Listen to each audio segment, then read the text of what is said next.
up, beautiful people? This is Pretty Girl Love Trap content.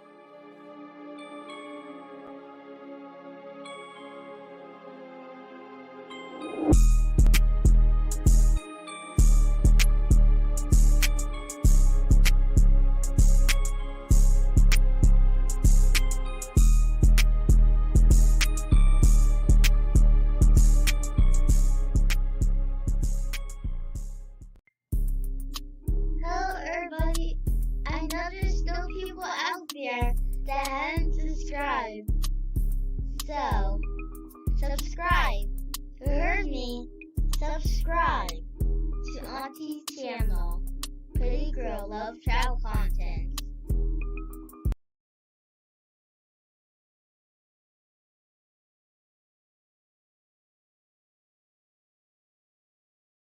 What's up? What's up? What's up, beautiful people? It is Pretty Girl Love Trap content, and we are here today, this lovely Sunday evening, to review a cult classic, you guys. I mean, if you don't know, you will now find out during this review. Dead Presidents, such an awesome movie. I mean, it covers so much, and I needed some help. I mean, I have a wonderful special guest with me, and I'm just going to bring her up and introduce her. Hi, Inga. Hey, everybody. Hello. Happy Sunday. Hope everybody had a great weekend. Yes. So if you don't know, I mean, if you're a part of the family, you should know who Inga is, okay? She is a loyal subscriber. I'm always in the chats. Yes, always in the chats. Me, Brilla, Moochie, Muscat, everybody. She supports everyone. I'm all around town. I'm all around town. Yes, right. She is definitely appreciated, you know, from me and everyone else. So thank you for coming on. She loved this movie just as I. So of course, I would love to hear a commentary, and I'm sure you guys do too, because we are talking about Dead Presidents. Okay, Larenz Tate. He did it again, honestly. Like, he's just a phenomenal actor, okay? Yes. And if you don't know about Dead Presidents, I mean, yes, it's famous for the famous heist at the end, but, you know, as Inga and I were discussing backstage, it's so much more to it than just the heist. You know, we're discussing the Vietnam War, we're discussing civil rights, we're discussing mental health. I mean, it's so much involved in this movie, and they have to add, of course, a little comedy. The cast is A1. I mean, yes. What more can you add? Oh, I'm sorry, I mean to interrupt, but the soundtrack is fire. Everybody should probably go and look it up. Find the soundtrack. You can probably find it on YouTube or and just look. That soundtrack is just soul music, all kind of good stuff. I mean, especially if you like old school, old school music, that your parents probably listen to and everything. Great soundtrack. Soundtrack. I haven't listened to the whole soundtrack, but I mean, from watching the movie, I mean, it was nothing but classics. So. Yeah, yes. I mean, Curtis Mayfield. I mean, you just name it. All the soul singers that we was raised with, or our parents listened to, that we grew up loving to this day. They on there, So some great soundtrack, So, and it came out in 95. Yeah, it came out in 95 because I had to remember. I said, what year did this movie come out? And I had to look it up. 95. It don't even seem like it's that old. No, but maybe it's just me because time is just passing on. But it does. But it didn't seem like it was that old. It aged well, I think. It did. 95. Hughes Brothers, thank you for bringing this production to us. They definitely are part of the culture as well. Let me just check in and see who's in here. I see Daria, DeMarcus, HEA. How are y'all doing? And, saying what's up, Inga. So I know y'all happy to see her beautiful face up in here. Okay, y'all. Before we get into the movie, of course, please make sure you're doing all the things. Make sure you like this video, subscribe, have fun in the chat. I definitely want to hear y'all input. Thumbs up. Yes, thumbs up. If you're watching the replay, let me know in the comments your thoughts. Like, we're going to have some fun because this movie, it's so involved. We're going to try not to be here forever because we literally can with the content that they provided us. So we ain't trying to hold y'all too long on this Sunday night, but it's so much to get into, okay? Hey, Daria. All Hey, right. Daria.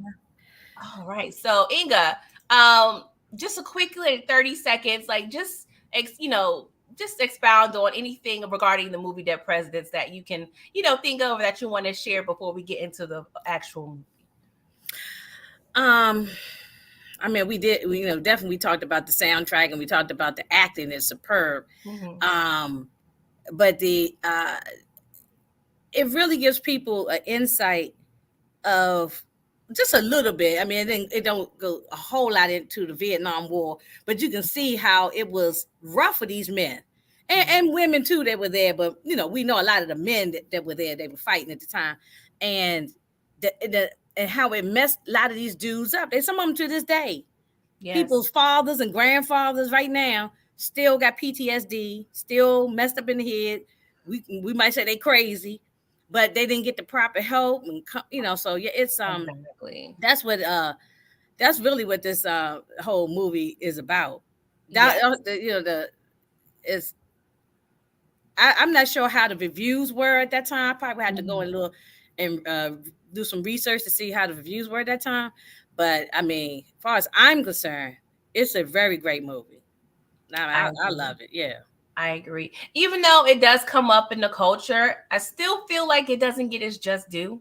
Exactly. Because when we think about Lorenz Tate, everyone want to go to Old Dog, they want to go to Men's Society, which is a wonderful movie too. That's one of my all-time favorites. I love Men's Society. I could probably quote that movie backwards and forwards. I've seen it a whole bunch of times. But I like people need to realize that this dude, his acting is so good. And he can play all kind of different type of movies, exactly. I mean, different type of roles in movies. Yes. And Love Jones. I mean, yes. And we still see him in Power. Like, did you say the Inkwell? Yes. Yeah, the Inkwell. Inkwell's a very good movie. That was good too. Yeah, people don't never talk about that movie. Yeah, that's real good. No, but yes, it's a lot. So Lorenz Tate is just one. I mean, we have Chris Tucker. He had a phenomenal Chris Tucker performance. Was so good. Yeah. Woodbine. Bo Keem is my man. I love him. Yes. And Keith David. Yes, Keith David, the older gentleman, Kirby.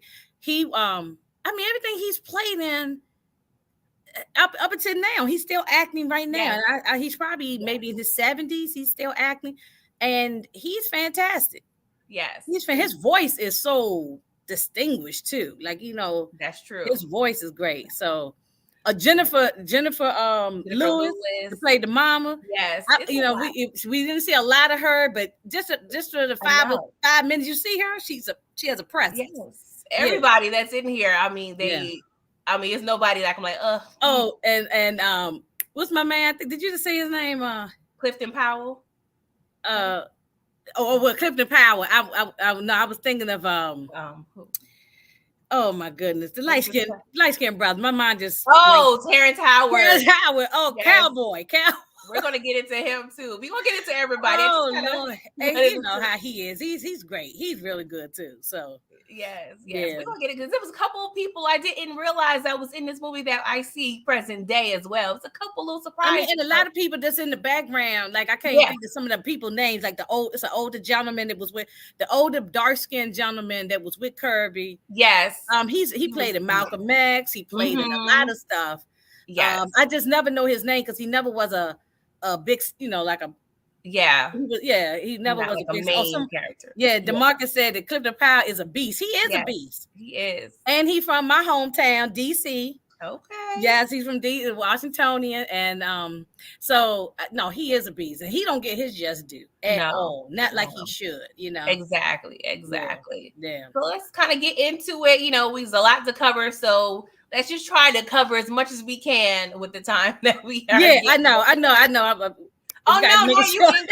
It's just, I just know it's so much I know we want to touch on. Yes. And I'm trying to keep in time, everybody's, because we can be here for 4 hours. People got to go to work.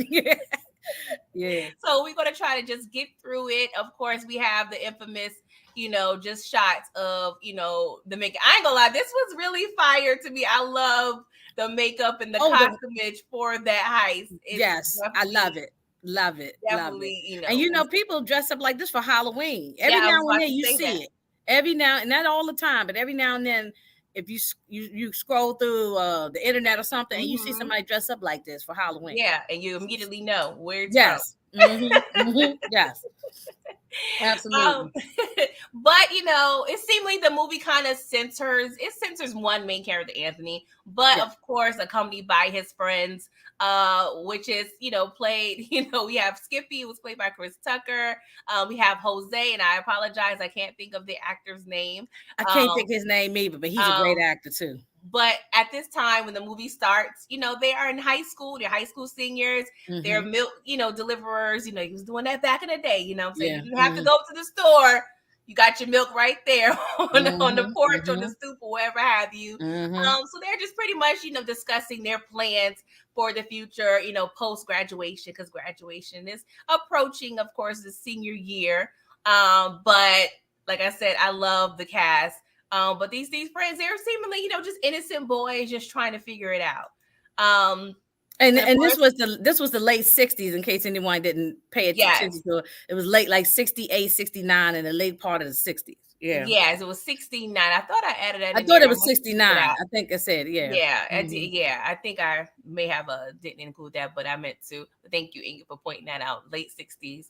And so he delivers milk to, one particular house, and it's a girl that he's fancying, Juanita. He is kind of like the little, low-key Rapunzel situation where, she's up high, in the second floor of her house. And they're kind of talking back and forth, but her sister answers the door, Delilah. She's a few years younger, and you can tell Delilah is kind of like smitten by Anthony. There's a little crush situation going on that I perceive, unless Inga, you see something different. But I feel like she had a little crush on Anthony. She did. Yeah. Okay. So, Anthony, like I said, we kind of get into him a little more. He's a numbers runner. I'm not sure, I don't know if a lot of places do illegal number running. I'm fairly familiar. Not no more. But I mean, you don't need it. You got the lottery and the Powerball and all that now. So, but my uncle used to do that back in the day.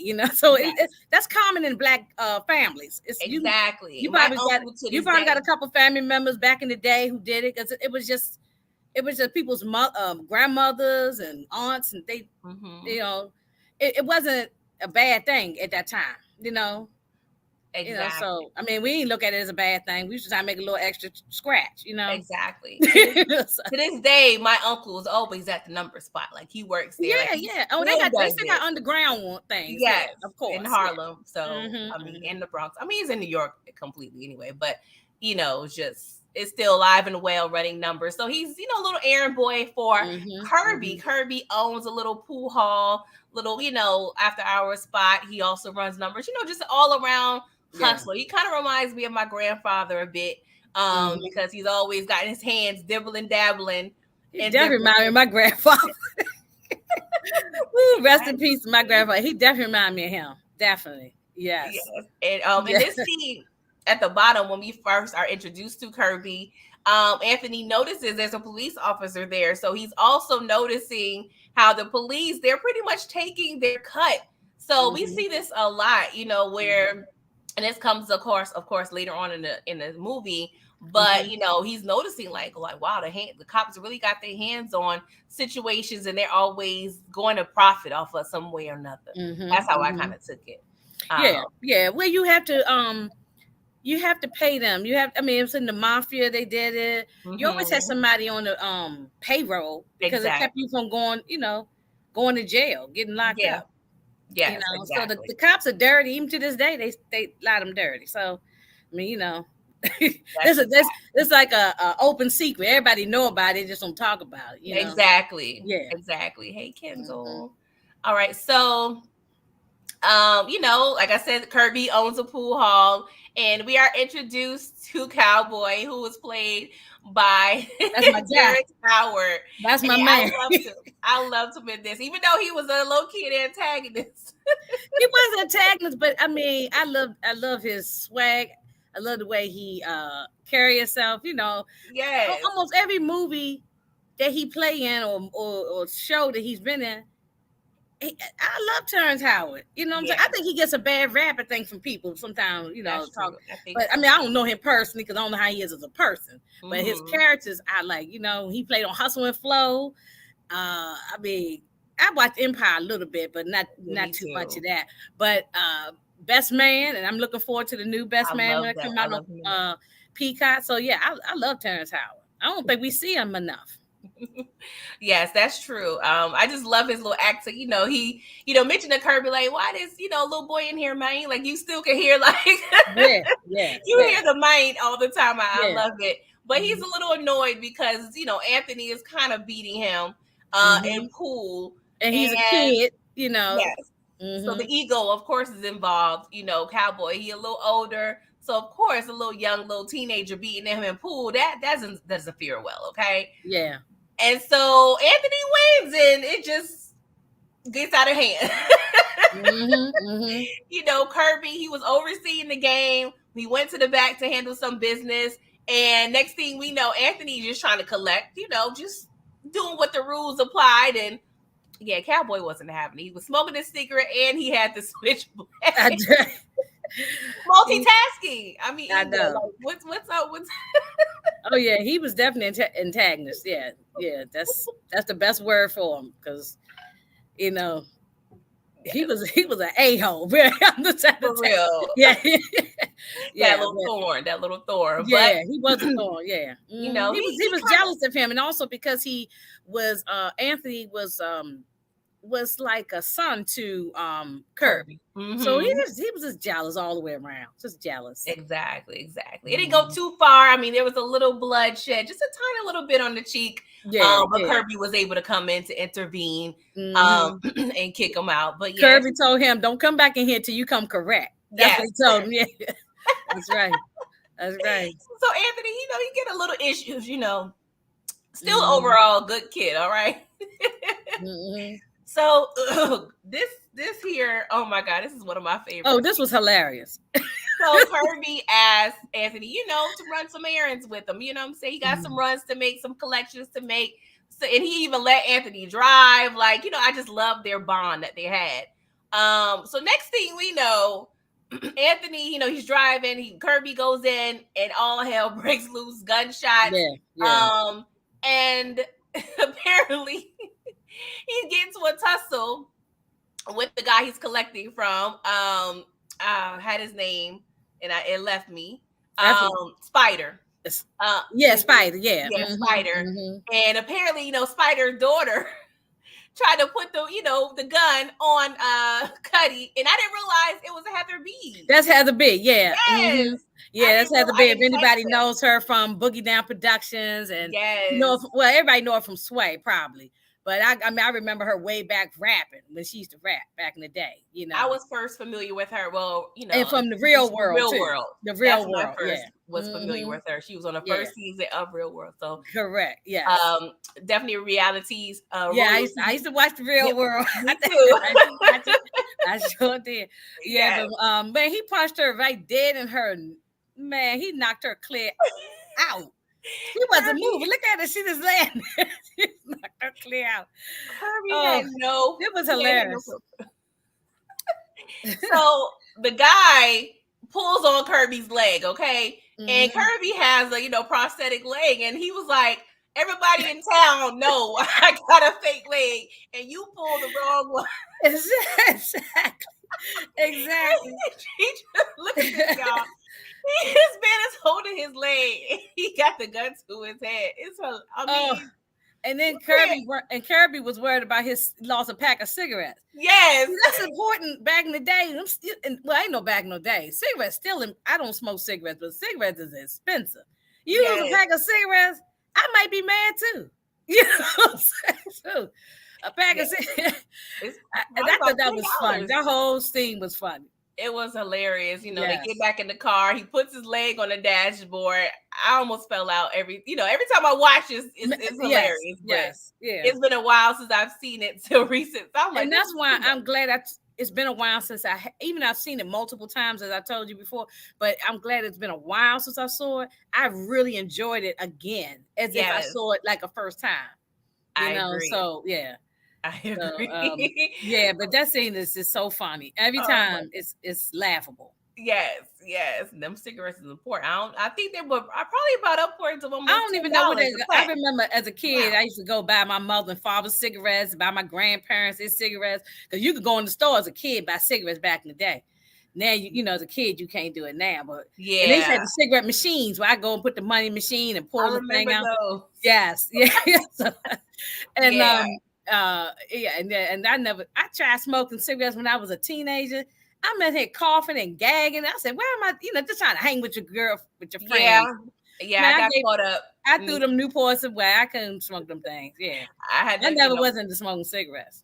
Yeah, I never Yeah. understood it. I was in 6th grade, and my friend, she was older, so I'm like, okay, I'll try it. But I'm like, okay, I don't feel anything. Like, Yeah, and then I used to, oh yeah, I never was into cigarettes. I don't even want nobody come smoke blowing cigarettes around me. You know. yeah, that So, smell is a little different. It's a little yeah, different. it's not like cannabis. I can deal with the cannabis. I can't deal Yes. with the cigarettes. Yeah. It's a difference. It's a big difference. It's a big difference. Yeah.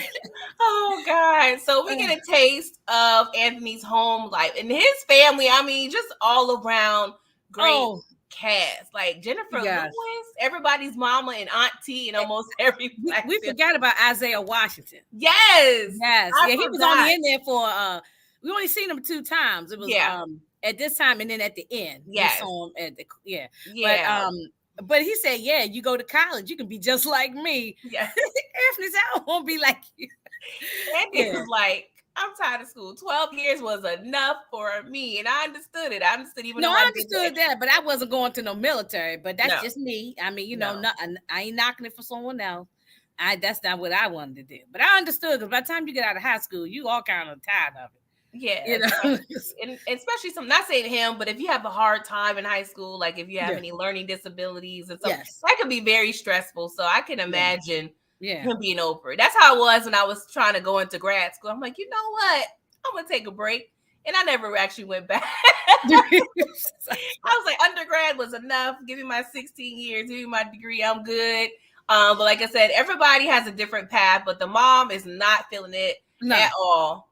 The dad, you know what I thought about last night when I'm watching? It's like the father all through here, you know, they only showed the parents, I think, maybe just it was 2 times they showed the parent, 2 or 3 times. 3, yeah. But the father was just sort of meek and quiet. He didn't say nothing to, you know. Yeah. Then he been in the military and he just, you know, Jennifer Lewis is a presence anyway. I mean, she's exactly. She's so yeah. I don't know if he could even want an argument with her anyway. Yeah, he's probably like, I done did my time in the war. I'm good. I'm not fighting in my house. Exactly. I thought about that too. I said, ain't no need trying to argue with her, you know. And that's why he told him, he said, I'll talk to your mother. Don't worry about it, you know. Yeah, I want to sleep good tonight. I want to sleep good. Yeah, and they was eating a nice old fried chicken and greens and all. Yeah, it looked good too. They was throwing down, yeah. Yeah. But yeah, it was good. Not surprised because, like I said, I used to watch it, of course, when I was younger, but I haven't watched it maybe probably at least 10 years. So it was good to remember, like, oh yeah, Isaiah Washington was in this. And I can understand though, at that time, when Vietnam was in the thick of it, I can understand a parent not wanting their child to go into the military because you didn't know if your child was going to come home. People were coming home in body bags. Yeah, you know, or come home with their limbs chopped off and coming home crazy. So I can understand. I have a son, and I mean he's an adult now, but I probably wouldn't want him if we was in the thick of a war like that, like, you know, and they were drafting people. I wouldn't want to encourage him. No, I'll try to do everything I could, but you can't stop it. But I would try to do everything I could. So I understand where she was coming from. Definitely. Yeah, she's definitely valid, you know, especially as a mom. You know, you got your boys, you know, you get protective. But me and my husband joke often because, you know, our parents were in the military and, you know, the benefits after. I'm like, oh, we would have stuck it out instead of going to school. Should be getting up some of them disability checks and all them other checks again. But you know, that we already knew. I knew my personality. That was not for me. No, I just don't think I could have did it. Yeah, that's screaming in my face. Oh, That's what I'm saying. And you know, when to go to bed, when to eat, when to get up to eat, and all that. I got asked for me, can I go to the bathroom? No. That's why me in prison wouldn't work out either. I couldn't do the prison. You know? I mean, one of the reasons why I chose my college because it was only 4 into a bathroom and not sharing the whole floor. That's that was an it for me. Yeah. With all the sharing, okay. Hey, I'm Eric telling you. Iverson. He said Muhammad Ali, not me, when the army came calling. Yeah. Oh, he Mhm. said not me. Oh Okay. yeah, and that's why Muhammad Ali is the greatest, and not so Yeah. much for the boxing, it's for who he was as a man, and he Mhm. stood up so that the rest of us didn't have to go through it, you know, and Exactly. took a toll on him in his life. I mean, that's a whole nother story because we could talk a long time about that man. He was the greatest, Yes. you know. Yes. But yeah, but I understand at this particular time, this is the 60s. Yeah, this is definitely a time that you wouldn't want your children to go. And I mean, unless you just one of those people that's patriotic and Yeah. go fight for your country. But for Yeah. Black people, it didn't pan out, you know. Exactly. So And one of the lines that stood out for me, Lorenz told his dad, like, "Hey, I want to go to military just like how you did, because you said it could make a man out of you."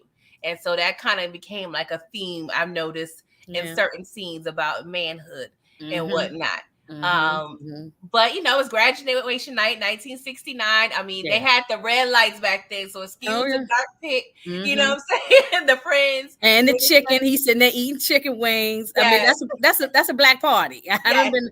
Yeah, you know, you dancing and the lights down and people making moving out, and grooving, doing drugs, drinking. They doing all the things, you know, and they talking about their plans. So Chris Tucker, aka Skippy, he talked about going to college. Really, he wanted to be a pimp.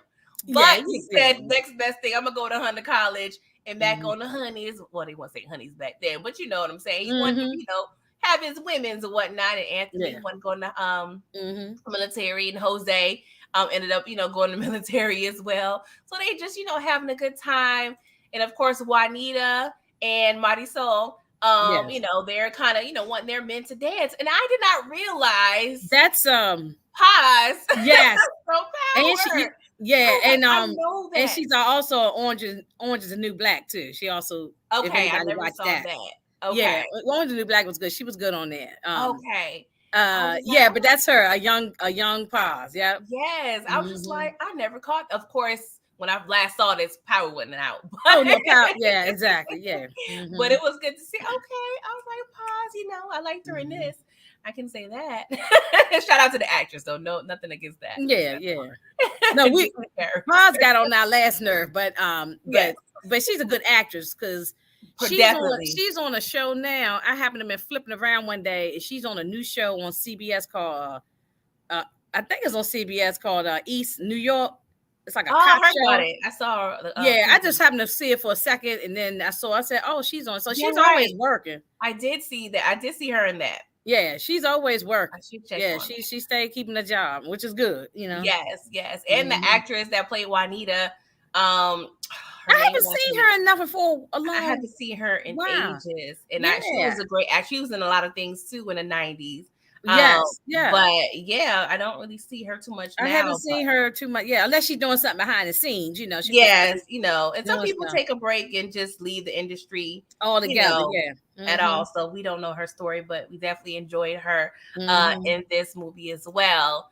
But they're just dancing and, you know, just talking about, you know, their plans. And, you know, Juanita was like, well, my mom is not going to be home. So you already know what time it is, boo. Okay. So they end up, you know, and Bertha doing all the things, right? all night. The mother named Bertha. So the sister, she, you know, when they first got home, the sister, she dancing and like, say it loud, I'm Black and I'm proud. And of course, that becomes the, you know, theme in her character. Yes. You know, just the revolutionary and whatnot. But, you know, they kind of was sleeping after the long night they had. And the mom came home early, apparently. So the sister put them up on game, like, oh, you got to go. Mama home. And they had the fear of like, God. Come on, there. It's a Black mama. You know, she would have pulled out the strap and tore his tail up too. And that's not even because that's back when a Black mama could beat your somebody's Black mama could beat your tail. That's not even your mama, you know. Exactly. Well, now ain't nobody gonna call the police, and you ain't going to, and they ain't going to jail. Now you can't do that now. You can't grab your kid out in the street and start beating on them. And you're going to jail now. Exactly. But back then, adults could discipline other children. So, and I'm sure everybody in the neighborhood know everybody. It's back when people were more in tune with each other. Exactly. So, you know, he was scared of the mother too. Oh, yes. He's like, and a lot of people done did this. Come on, then. So you sneak somebody in the house. You ain't supposed to have no company, and then your mother or father, somebody, or your grandmother come home early. You trying to sneak people out the basement, out the window, and all kind of stuff. Everybody done did this. So I got PTSD. I'm not even. That's what I'm saying. I hope my mama not watching. Well, I know mine's ain't. Well, she don't even use the internet, so I know she look. I still came out good, mama. You still proud? Yeah. Yeah. So, yeah. I mean, that's funny because that's Kendall said. That's the actress. I was trying to think of her name. Yeah. And she's a great actress. Yeah, her too. I love her. Great stuff. Yeah. Yes. HEA said, girl, I beat 6 times over one situation. One came 6 months later. Child. Yeah, I mean, so I mean, it'd be like that. I mean, where we gonna go? And then the punishment be long too. Like you be in the house, can't go out for a long time. Ain't like no 2 weeks. No, nothing like that. No, no, your punishment. You might be in the house for a year, can't go nowhere. It might be 6 months and you still on punishment. Yeah, exactly. Yeah. So he tells her, I gotta go because he's pretty much going into the military. And she was like, I'm gonna wait for you, Anthony. I'm gonna wait for you. You can tell they're really in love with each other. Well, it seems like kind of more than her a little bit. Yeah, it's teenage love. Yeah, they didn't really know each other, and we're gonna see that as the time go on later on. But they didn't really know each other. So exactly. This was teenage love. Everybody done had that some high school crush, and then later on, years later, you looking at that person like, I don't really even like you like that. You don't know you like that. What was I thinking? I wasn't thinking. You're not even cute. I don't know why I thought you was cute. Ooh, it was a few bullets. I'm like, Lord, yes. I'm over here doing the Matrix. Like I done dodged. That's what I'm saying. Yeah. Hey, Miss K, how are you? And she said she loved your hair and glasses. Oh, thank you, Miss K. I hope she's feeling better because I know she's been sick on and off for a while. Yeah. So I love the transition from this scene to the next because they kind of show him like, jumping over like cars and fences to get back home. And then we transition in him, into, war. He's over there going through hoops and everything. Oh, and this was crazy. I mean, they did a great job, just I don't know what set they was on or where they was located, but it felt like war to me. Okay. It wasn't no cheesy situation. I mean, okay. I don't know if you caught this. The guy, the one that this frame here where Lorenz is or Anthony is with the guy laying down. That's Tyron Turner, who played my mind blank sometimes. Tyron Turner from Menace Society played I thought it was Sticky Fingers. I think it was Sticky Fingers from Onyx. I think I looked it up. That's who that was? Yeah, oh, okay. I mean, maybe I caught it. I'll you're fine. Because I how you remember seeing something, then like you forget, and then you have to remind yourself. Oh, okay. But it could have been. I must have deleted it. But yes, it was Sticky Fingers. Okay, but a lot of these people all play in the same movie, so exactly. I probably just got the wrong person. Exactly. And then also in the war scenes was Michael Imperioli, who played Christopher on The Sopranos. Yes. Yeah. Oh, and he got it really bad. I don't know if you have that frame or not, but I do. Yeah.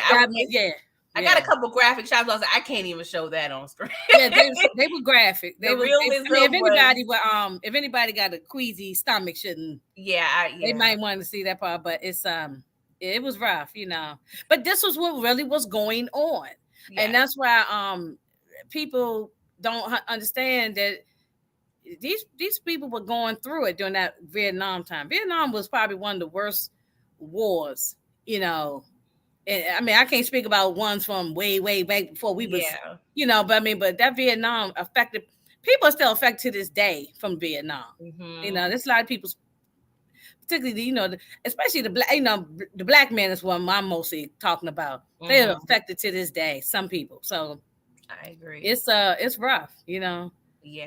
And, we see what he has to go through. He watching his, oh, Lord, I can't even think of troop mates. I'm sorry. I can't think of the term. When they're something like that. Yeah. Yeah.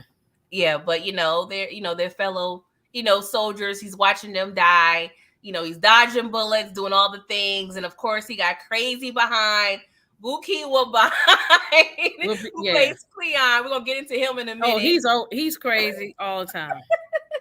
And, Chris Tucker, he flunked out of college. And now he's in the military. But see, that's what happened. A lot of people were going to college so that they would so they wouldn't get drafted to Vietnam.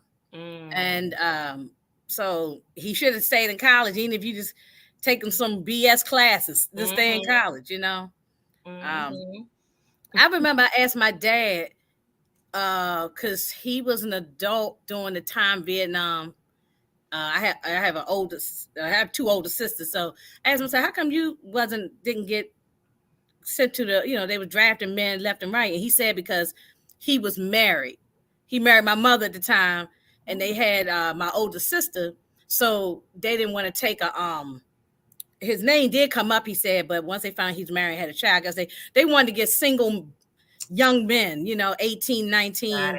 And he was young too. Now, my parents got married at a young age, but he got married and they had a baby. So I guess, if something happened to him, he would have left behind a wife and a baby, So and they probably want to be liable and they want to have to pay, for their benefits and stuff. You know how the government is. So that makes sense. So some of these veterans are still struggling trying to get benefits from the VA. Oh, I know. I hear all the horror stories from people all the time. And it's not even from Vietnam. They just went to the military, did a couple of years and still have problems. So, it's pros and it's cons. So I'm not telling somebody not to go to the military. So I hope nobody in the chat think I'm saying that. It's just that you got to weigh out all the stuff. Yes. When you do that, pros and cons list. Hey, Miss K. Oh, go when it's not a war going on. That's for sure. Yeah. Sometimes you can't even predict that. Yeah, you can't predict that. No. She says, "Wow, so amazing to see Chris Tucker and Stable. He will buy on the same screen. Loads of talent. So sad what happened to Chris Rock's character. She probably meant Chris Tucker. The U.S. ain't have no benefits for blacks." Shaking my head. It's a mess. Yeah. No. It's a mess. Yeah, let them come home. They couldn't. Listen. This was 69 going into the early 70s. They couldn't come home, and some of them couldn't get jobs. That was the problem with men coming home from World War II, and we see documentaries and movies talking about that. It was just a racial time, so they couldn't come home and go get jobs, and fought for the country and got medals and come home all messed up, and then you can't even get hired at a job. We gonna see that with Anthony when he come home. So yeah, definitely. Thank you. Yes, Eric. I took care of it. I was going to say people, we got a troll. Lord, the boredom here. Okay. I'm telling you. But Cleon, played by yes. Child, this man is doing all the things. Okay. He is chopping off heads of the enemies and using them as souvenirs, if you will, and stuffing in his book bag. The mentality of this. But he thought it brought them good luck. Yes. Because they, after a while, I don't know if it did or didn't, but it just, it's just weird. You carrying it around in the bag, and they kept saying, "Man, this stink. Get rid of this thing." But it did seem like after he buried and got rid of it, something bad happened. Yep, exactly. So like, maybe it did bring him some good luck. I don't know. What do you believe? Okay. I don't know. But Chris, Lord, I keep on calling him Chris. Skippy and Anthony, they're pretty much, have a conversation. And he tells, Chris, oh Lord, not Chris Tucker. He just, I don't know why. I keep calling them the actors' names, but I know what you said. I know, but Skippy's telling Skippy, he has a little girl back at home. He can't even look at her picture, because he doesn't want to think about the real world. He wants to keep his head in the game, because he feels once you do, you're a goner, and we see a little boy pass by. He's looking at the little boy. That. So I get it. But just, I don't know. It just seems like he always had that I could die mentality, which is not, it's realistic. but it's I still think for kind of some people it's comfort if they know what's going on back home, writing letters, just like someone in prison too. But then some people are like, no, I don't want to deal with the outside world. I got to keep my head in the game here because I can understand where he might have been coming from. yeah. I and when he understand. was writing a letter, he was writing a letter to Kirby, right? Yes. So he didn't even write letters to his own mama. His mama said, I ain't heard from you in 4 years. So I don't know. It's a lot. It's a lot. Yeah, But, I mean, and we don't know. I think it messed them.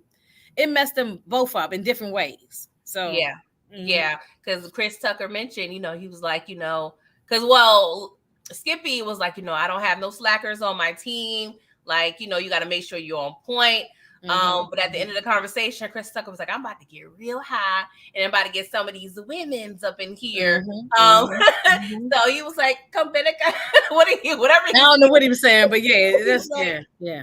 What's up? He was, what he about to be into. But that's kind of a little foreshadowing of, what's to come.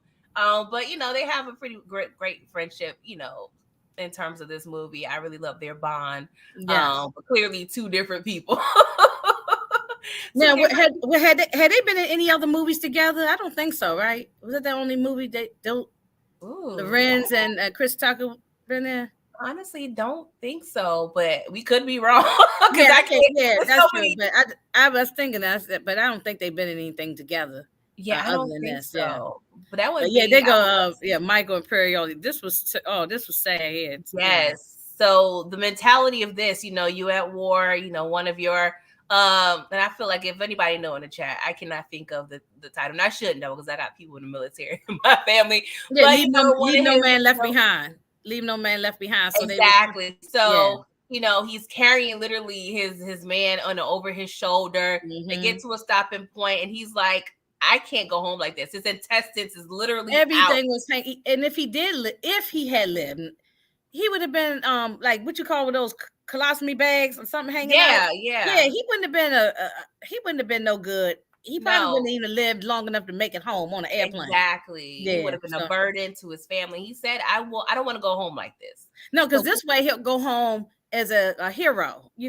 His family will get some medals or something on his behalf and everything. So I understand why he gave him that extra morphine and just let him, take him out. Yeah, I would want the same thing too. I would tell you to give me the morphine. Yeah, pretty girl, give me that morphine and get me out of here. Yeah, I wouldn't want to be living like this. Like, girl, are you sure? We got some, ham hocks back at the. No, because he do. Yeah, and when they stuffed his stuff in his mouth, that was crazy.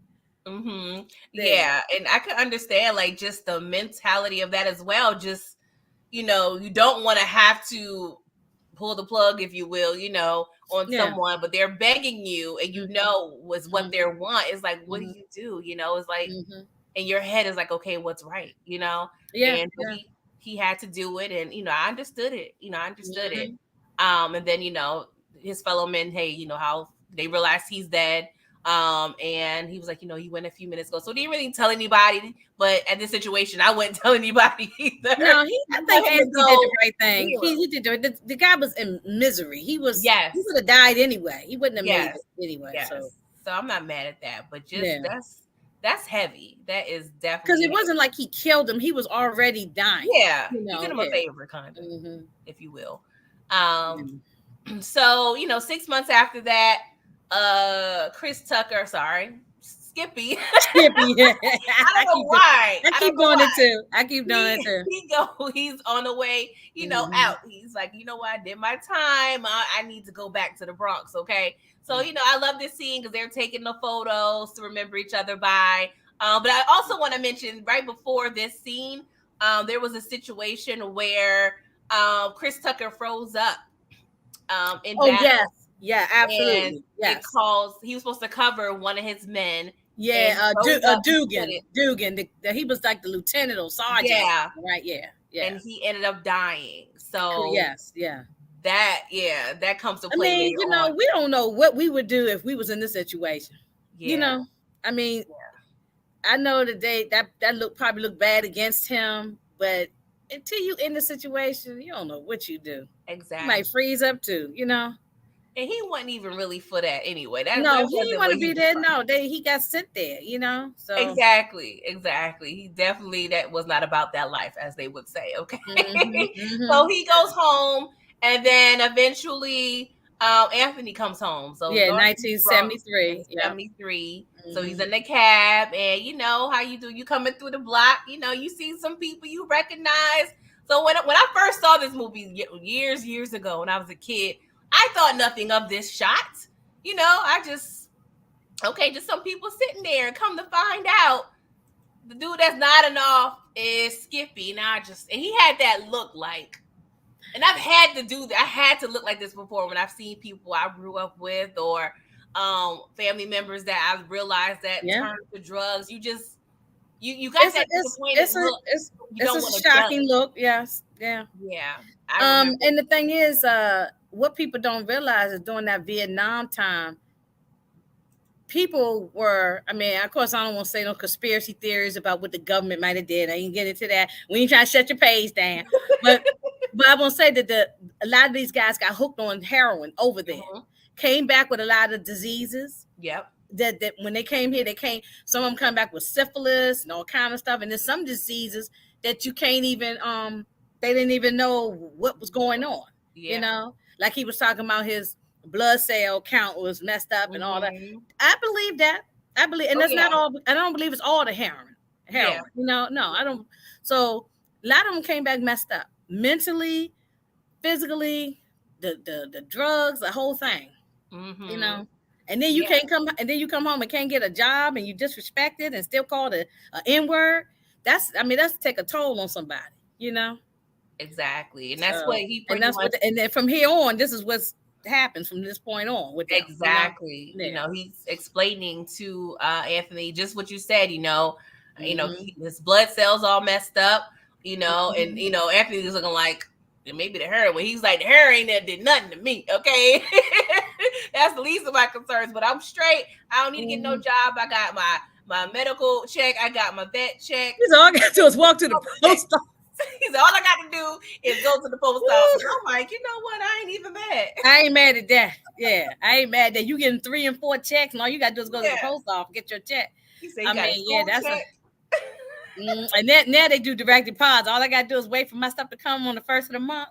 Yeah, I can understand, but I don't want to go through all of what he went through. Yeah. So that's okay. I go out here and work, even if I got to work 3 or 4 jobs. You know. Minus the heroin and the cell count, you know. Exactly. I may be up for it. Give me the checks, but I don't want to go I don't want to go through what you went through to get those checks. Yeah, exactly. Yes, Kendall, great point. Agent Orange as well. Yeah. Yeah, I mean, a lot of those guys, you know, went down. I mean, you in the middle in the jungle in war. It's amazing that some of them can come back sane. Yeah. The ones that did come back saying it's amazing that they did. Exactly. Because some of them came back alcoholics. Some of them come back and you heard about stories of people being abusive, like to their wives and stuff, and all kinds. And we see that with Anthony. You know what I'm saying?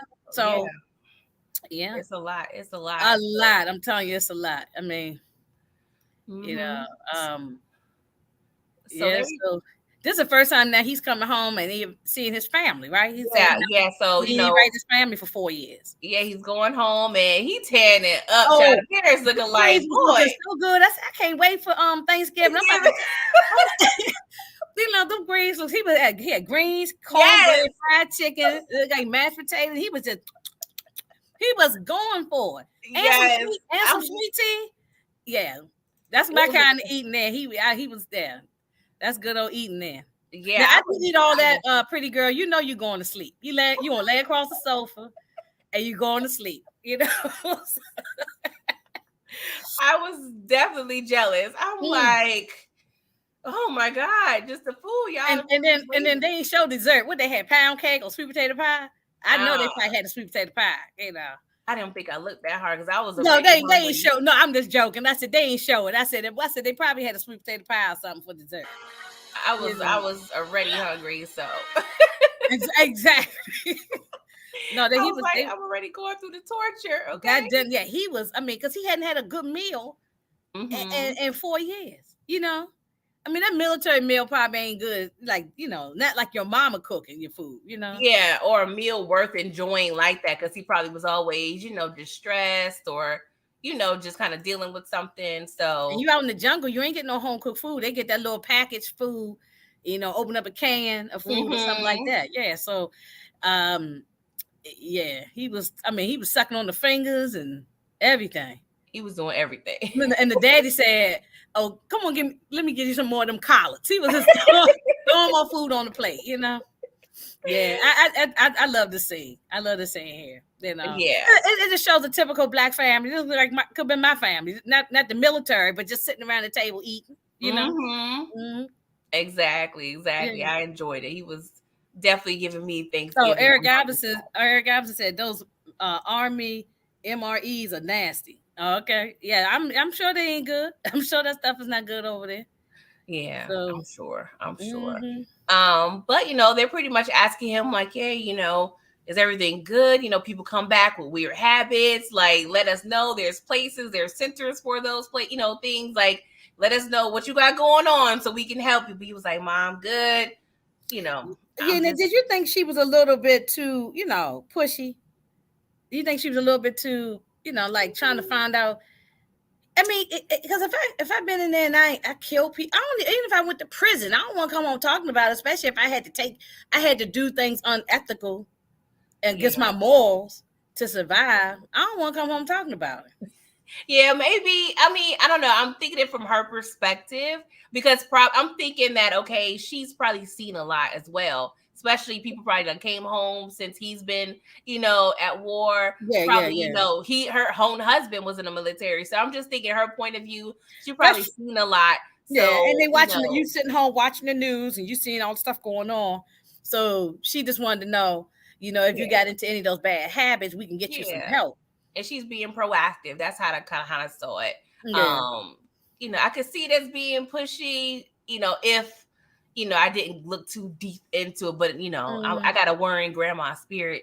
So I already know. Yeah. I ain't mad at it. I'm just asking. I ain't mad at it because I might have done my son the same thing. Like, what? But but he ain't even took the uniform off. I mean, she didn't give him a chance to breathe. But that is true. She didn't let him take a shower and put on some regular clothes. That's what I'm saying. Like, dang, Mom.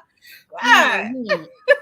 Yeah, but Jennifer Lewis always playing somebody's mama, and she does a hell of a job, or auntie. Auntie, yeah. That was when I first remember her. Yeah. What's love got to do with it? Love got to do it. Oh, she was a terrible mom on there, but yeah, she was definitely trifling. Yeah, she was trifling. Yeah. And Miss K and Moochie should have put her. I didn't watch it, but they probably should have put her on the worst mom list that they had there. Yes. Because she was a terrible mother. You don't push your child into being with no man that's abusive, But she was thinking about herself and what she could get, Exactly. But not in this case. She was just a concerned mom. Exactly. Yeah. Exactly. So he's back in town, so he goes to check on Kirby. Before he do so, he see Jose. Jose, he was in the explosive department in the military. Hand got blown off, so he a little effed up in the hand. But he got. And I was like, Anthony coming there sharp with the apple hat tilted and the leather jacket. I said, my daddy used to dress like this when I was a little girl. I was like, I could pull up pictures. My father that was his outfits. a lot of our with the bell bottom pants and everything. Yeah. And the cigarette hanging out his mouth. So that was my grandfather and my father dressing just like this. So yeah, he was looking sharp. Yeah, he was looking sharp. Definitely, getting props from everybody. Like, he got a lot of respect. Mm-hmm. And he goes and check on Kirby. And Kirby was like, young blood. They got up. I just love, it seemed like he had more of a rapport with Kirby than his own dad. That's true. Yeah. And he tells, he confides in Kirby. He's like, I've tried to find a job, trying to look for a gig everywhere. I can't find anything. Do you think we can do what we used to do, running numbers? He was like, I had to close shop, Yeah, that numbers game probably was drying up by then, Yeah, he said the police, they was trying to stick it to him, and to the point where they was bleeding him out. He was a low-level guy. It wasn't like he was, like Raquel on Power or something like that. Yeah. He was just a low-level guy, had a little, everybody, had just, doing little stuff on the side. So he was easy to for the cops and anybody to push him out the way, you know. He wasn't like no big time dude running the Bronx or something, you know. So exactly, he wasn't like an old boy that we about to see soon. Yeah, we'll wait on him. Yes, exactly. Yeah. So, you know, he goes to Saul's meets, you know, and he, you know, was asking him like, hey, do you have experience? Are you afraid of blood or anything? He was like, I just came from war, bro. Like, of course, I'm good. So he gets a job at the butcher shop, which is a little frustrating because you would think with all the experience that you obtain in war, all these medals and achievements and stuff, and you come home and you have, not saying there's anything wrong by any means by chopping meat. No.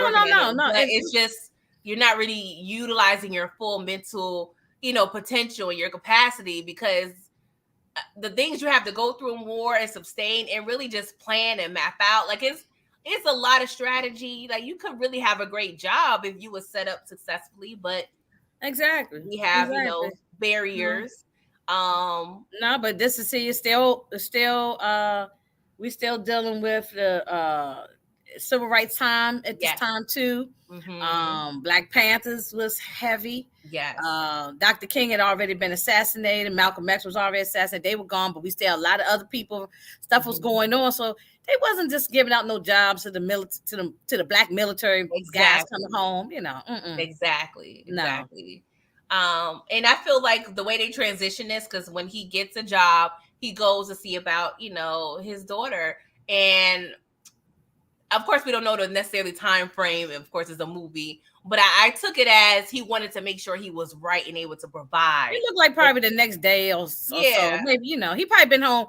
I took a guess that he probably been home maybe a week or something, couple of days. Yeah, he ain't been home that long, you know. Yeah, that's what I'm saying. But I just like the way they kind of made him, or apparently to get a job first and then feel comfortable enough to see his daughter. And I know it was kind of hesitant as well, because he kind of shut that part of his life out while he was in the military as well. He knocks on, you know, the childhood home. Why her name? Juanita. I mean, but what was the sister name? Delilah. So yes, Delilah opens the door, and at first he don't recognize her. He was like, "Hey, is Delilah here?" She was like, "No, she'll be back." Oh, her body looked nice. Yeah, she looked good. Yeah, she got them curves. She looked good. You know, they would call that a brick house. Okay, she was a brick house. Yes. Oh yeah. She ain't no girl no more. You could always see it. Yeah, but she was younger. But now it's like ping pow pow. Exactly. You know, as Megan would say, body yaddy yaddy. You know, like she grew up. You know, that's how they would say, "Oh, you done grew up, girl." You done filled out, man. Yeah, you done filled out. Yeah. Exactly. So they go inside, and she was like, you know, "Welcome to the revolution." My brother, like because that's what was going on at that time. Exactly. He immediately like, "Ain't no hi, how you doing?" First, like, "Yeah, you over there, you know, I thought you was over there to be messing with the communists." Not like she is giving it to him. And he was like, "Dang, you know, a kiss or something would be nice." And she gave him a good old kiss on the mouth. I was just like, I was like, all right, okay now. Yeah.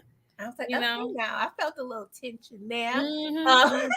And her afro was on point too. Yes, everything was on point. Like, yeah. One thing about that time, even though it was different, I feel like we have a lot more freedom, if you will. But the wardrobe from back then, like, I would have loved to be able to get me an afro, some little nice, cute little bell bottoms. I mean, you can still, you know, fashion turns around every 30 years, but to be in that prime, like, I love the fashion back then. Oh, the fashion. I mean, and they incorporate a little bit into today. You know, like, I noticed a lot of throwback things is coming back. They just revamp it and make it new. It's like nothing is new anymore anyway. No, it's recycled. It's recycled. Yeah, it's recycled. Exactly. So, you know, he's over there waiting on, you know, his daughter Juanita, and, you know, they come home and this nice little cute family reunion. Juanita's very happy to see him. He's a little, you know, of course, shy at first. You know, he was like, "Hi." She was like, "It's your daughter. She yours. Hug her." So, yeah, of course, he got to get acclimated to parenthood because this is new to him. You know, he literally, and that's the thing I also was thinking about during this movie. Like, they're 22, 23. Yeah, something like that. Yeah. Because he was in there 4 years. He went Yeah, there. because he went there at immediately. 18. Yeah. So yeah, Yeah. you're right. Mm-hmm. So with all the things they've been going through, especially Anthony and Skippy, like these are kids. No, they're kids. They're kids. Yeah, really. I mean, they don't even know how to take care of themselves because No. they went straight from high school to pretty much in the military. So yeah, in adulthood, because she immediately had a baby, had to be a she mother. had a baby right after high school. So she's yeah, they're kids. They're kids. Mm-hmm. So whoo, yeah. I love when I saw that scene, I said, here come my man about to show up. My man, I knew when he come rolling down the street. I said, Lord, Cuddy. Child. Yeah. I'm just gonna give y'all just a little inkling of the intense moment when they introduced Cuddy. Okay, just to give a little background if you haven't seen the movie. Juanita, she was gonna wait for Anthony, but he wasn't returning calls. Returning letters and stuff after a while. So, a woman has needs, and they pretty much had a relationship. Cuddy seems to be a top dog, and the underworld, and they approach Juanita's house. It's kind of in the hood. Well, it is the hood. It was the hood, yeah. They're sitting in the car for a minute, and Cuddy pulls up. We have, I believe it's Smiling Faces, that song, and yes, it's a lot. So I'm just giving y'all a snippet of the situation. Oh, and and when he's sucking on that lollipop.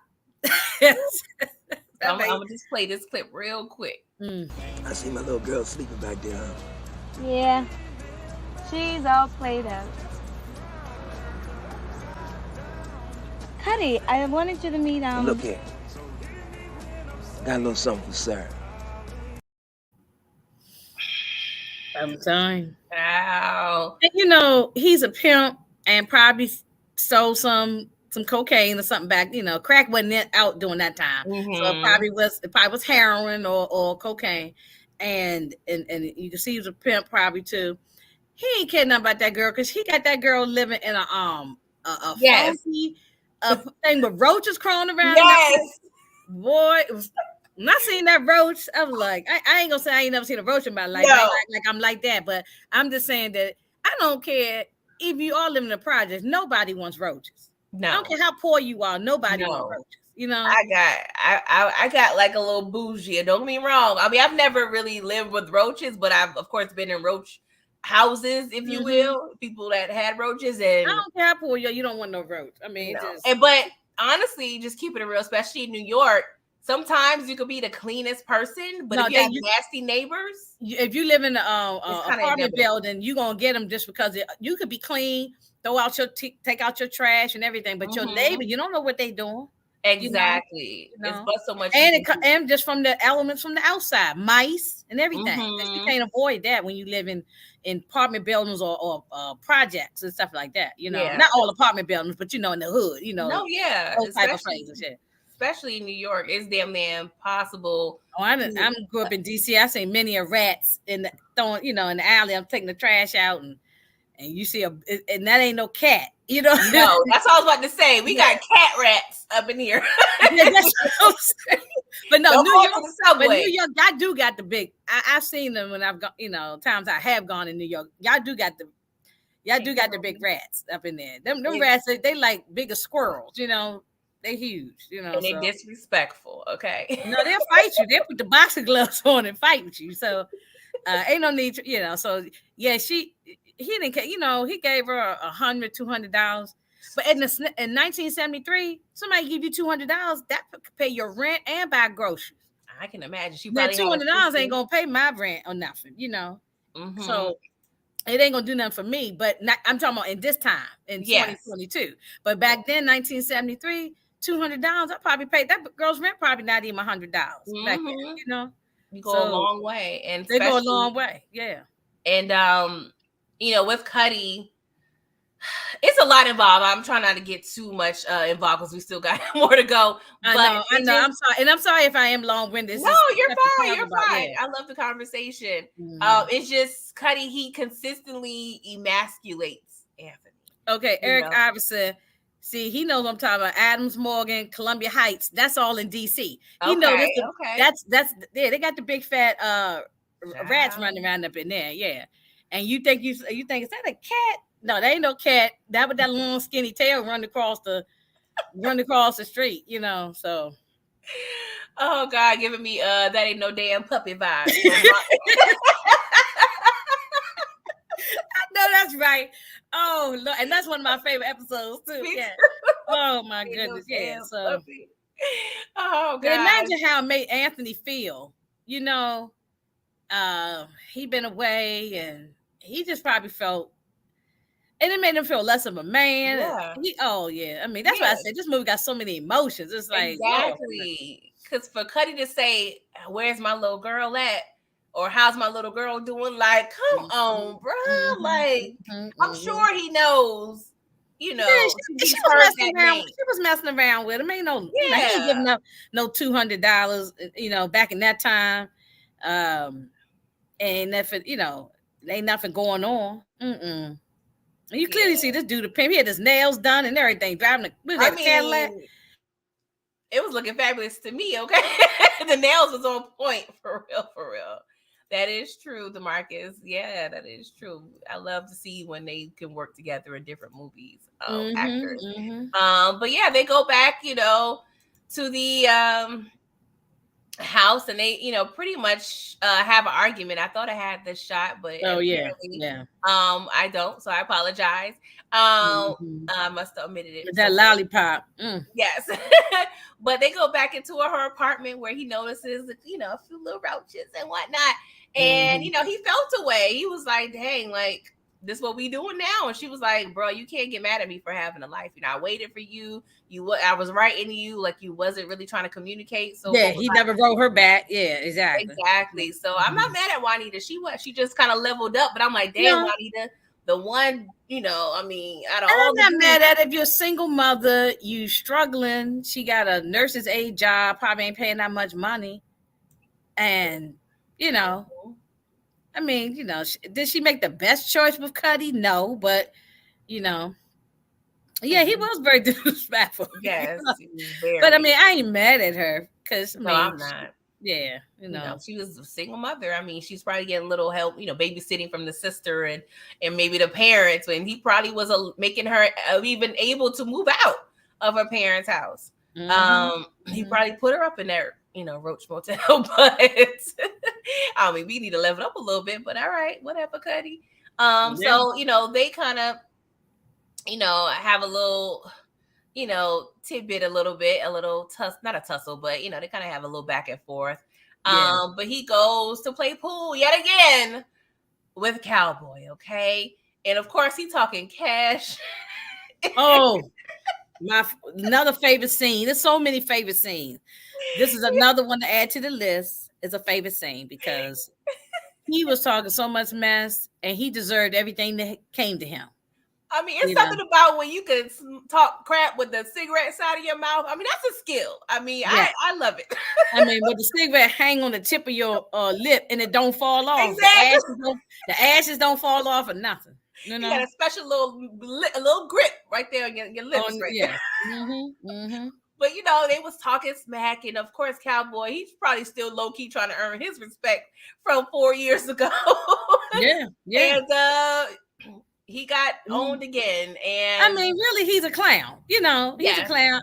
We love the actor, but I mean, the character is a clown. You know, and he deserved it. That picture right here, when he on the ground, he deserved that.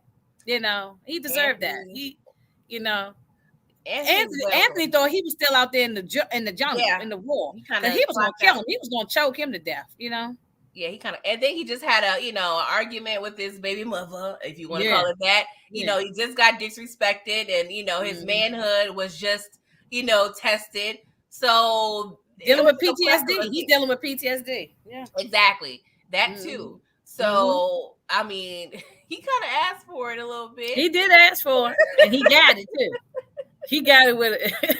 He got it, yeah. So he just on the floor, low key in the fetal position. I'm like, oh. I mean, blood all around his mouth, his nose busted up, got the snot box busted up. I mean, he deserved that. He deserved that. Yeah. Yeah, Mhm. he had a flashback. Exactly. PTSD. Oh Yeah. God, this was definitely a great scene. Mhm. So, oh Lord, this was another interesting scene as well. But see, as much as I did say, I don't blame Juanita for some things. Mhm. Now, starting from here, she got on my nerves too. It's your language too, on how you talk. And some things she was saying was like when she said, "Can you will yourself a job?" I Yeah, mean, I ain't like that. I yeah, I think that didn't. sometimes as women, I mean, sometimes some women can cut you with the tongue, and they don't realize it's deadly. The tongue is deadly. I'm Yeah. not saying that he is right or wrong or nothing. I'm just saying, but he wasn't even doing anything. He was just so proud of the baby coming, and he said, "I'm a willful boy."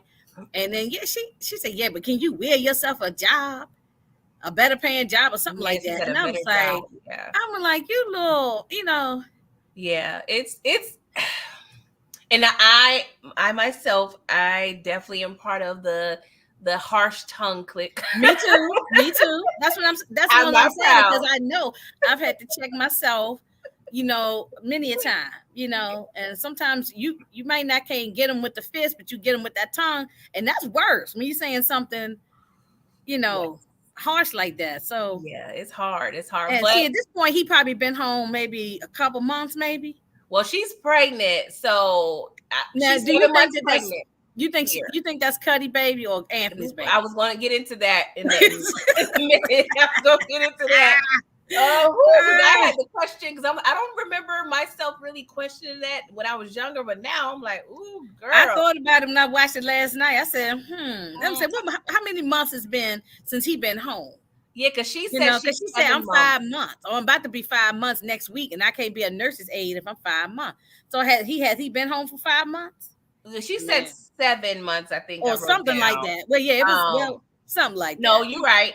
She said 5 months. You are Okay, definitely I right. knew it was I around 5 or apologize. 6 months. You said Something. 5 months. Yeah. So She was big to be 5 months. yeah, I don't know. But I mean, that's just That meat he bring it home. yeah, But yeah, they expect another child. So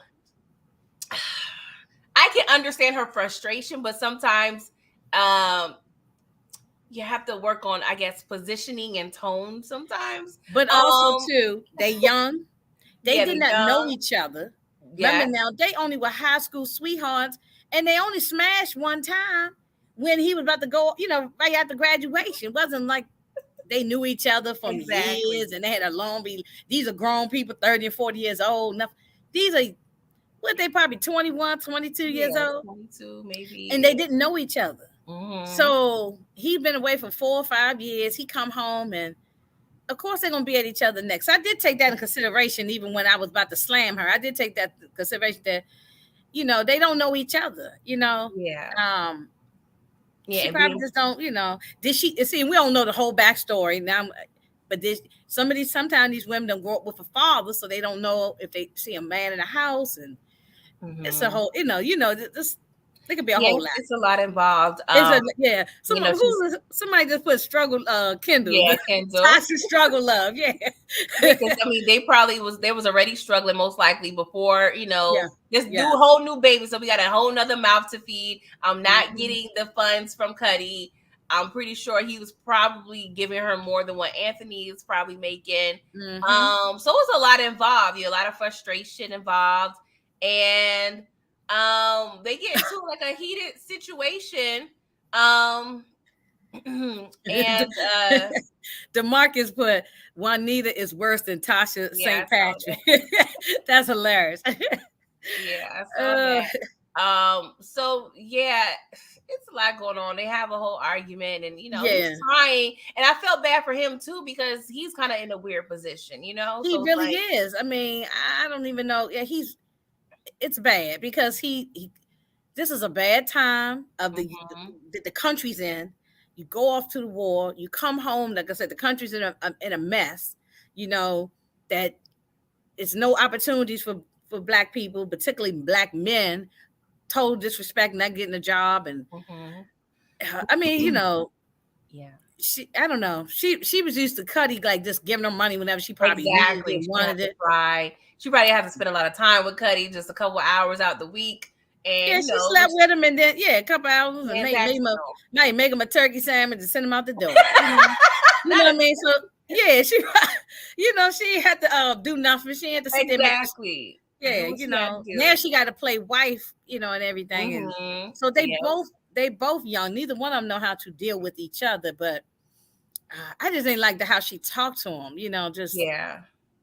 It's like she was snapping at him, like it was in her throat. It was in her voice, the way she was talking to him. So, and that's going to get worse as time go on. It's going to get worse. Yeah. I mean, the Bronx. I mean, the Bronx chicks are a little more feisty than Harlem could. Then it's Brooklyn. So it's a lot, y'all. Just New York chicks. Just give us grace. I know you said you from Harlem. Did you spend time in the Bronx? Have you used just a little bit? Not a lot. Not a lot. But I do have family that's in the Bronx, but I haven't spent a whole lot of time in the Bronx. Yeah. Because honestly, you don't really have to spend too much time out the borough that if you don't live there. Yeah, a lot of times if you got everything you need right there, your school, your church, your grocery store, whatever you go to, all your entertainment. Why do you need to go to a specific store or visit somebody? You really ain't trying to go to many places. Yeah, unless your grandma live in another borough that you had to go up there and visit with on the holidays or something. Yeah, exactly. I can understand that. Exactly. It's like that in DC, even though DC is smaller. But a lot of times, if you're from a certain area, you need to stay in that area. Anybody feel like going all across town. Exactly. So, Anthony, we noticing he's drinking now. Drinking heavy. And we have Jose. He just seems obsessive with fire. He learned it in the military. That he learned about bombs and stuff. And he's asking everybody, if they want to do speed. So apparently he's on some stuff. And Kirby, he's down bad as well. Of course, he's nickel and diamond, scratching the surface, good times, doing it all the things. And Jose works at the post office, so he's letting them know about how the Federal Reserve pretty much burns old bills. And that's the truth. They do. There's a couple other heist movies that I love that deals with that as well. I love that's one of my favorate genres. I do too. Ocean's 11, 12, I like Heat, Takers, what's a couple other ones. Yeah. What was the one that 50 Cent was in? That was the one I was thinking of. And I don't know why, because I watched that movie 30 times. I love that one too. Yeah, that's with Ice Cube's son. I love that. Yes, that was a good one. Yeah, that was oh my God. Oh my goodness. It bothered me. And watch later on tonight. It's gonna pop in my head. Yeah, and I'm like, but I watch it a lot. Every time it's on TV, I watch it. Yes, yeah. But I like heist movies too. It's something about a den. Sorry, I can't think about it. But so yes, it'll come to me. Yeah, it'll come. Den of Thieves. Den of Thieves, yes. Den of Thieves, yes. It's not gonna bother me for 5 hours. Yeah. And I'll go to bed in the middle of the night and pop up in my head. Yeah.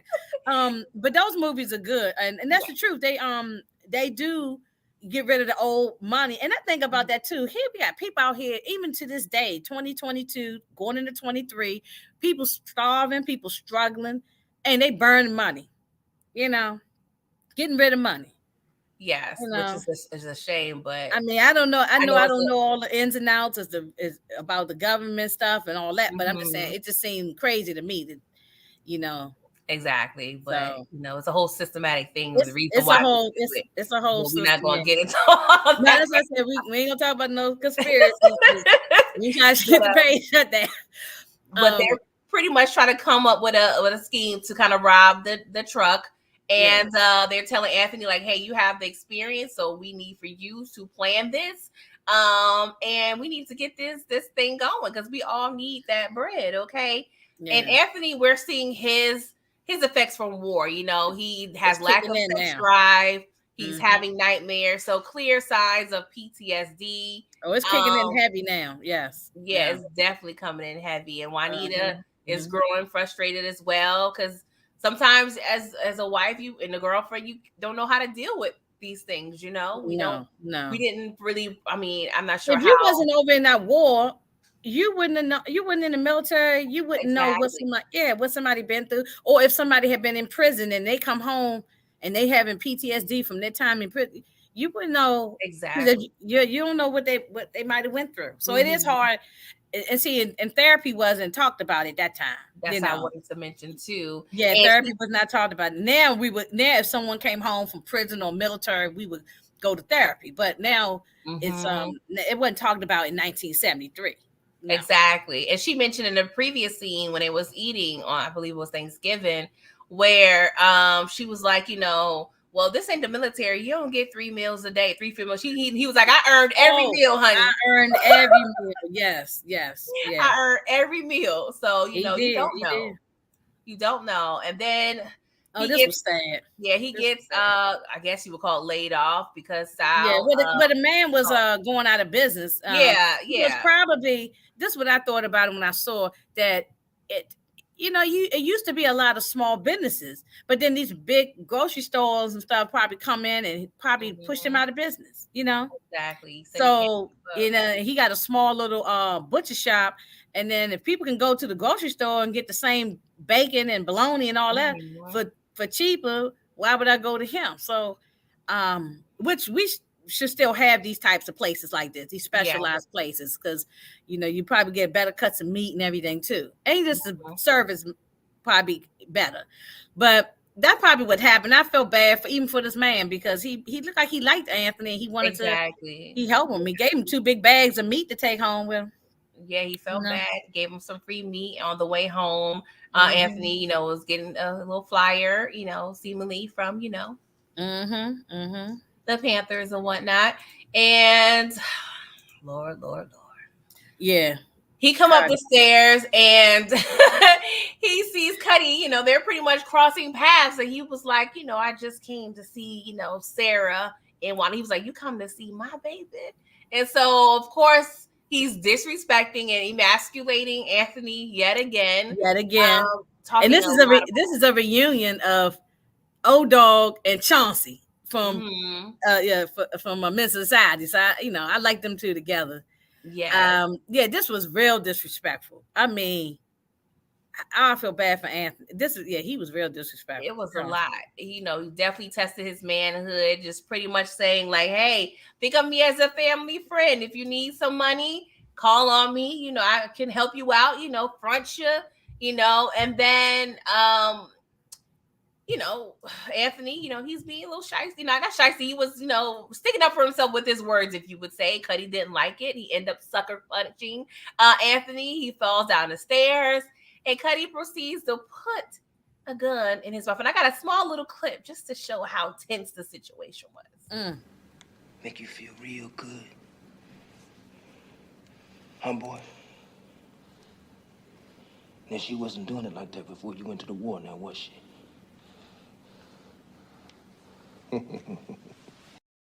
I mean, just disrespectful. Total disrespectful. Just pretty much saying I trained your woman to pretty much how to tell her how to please you.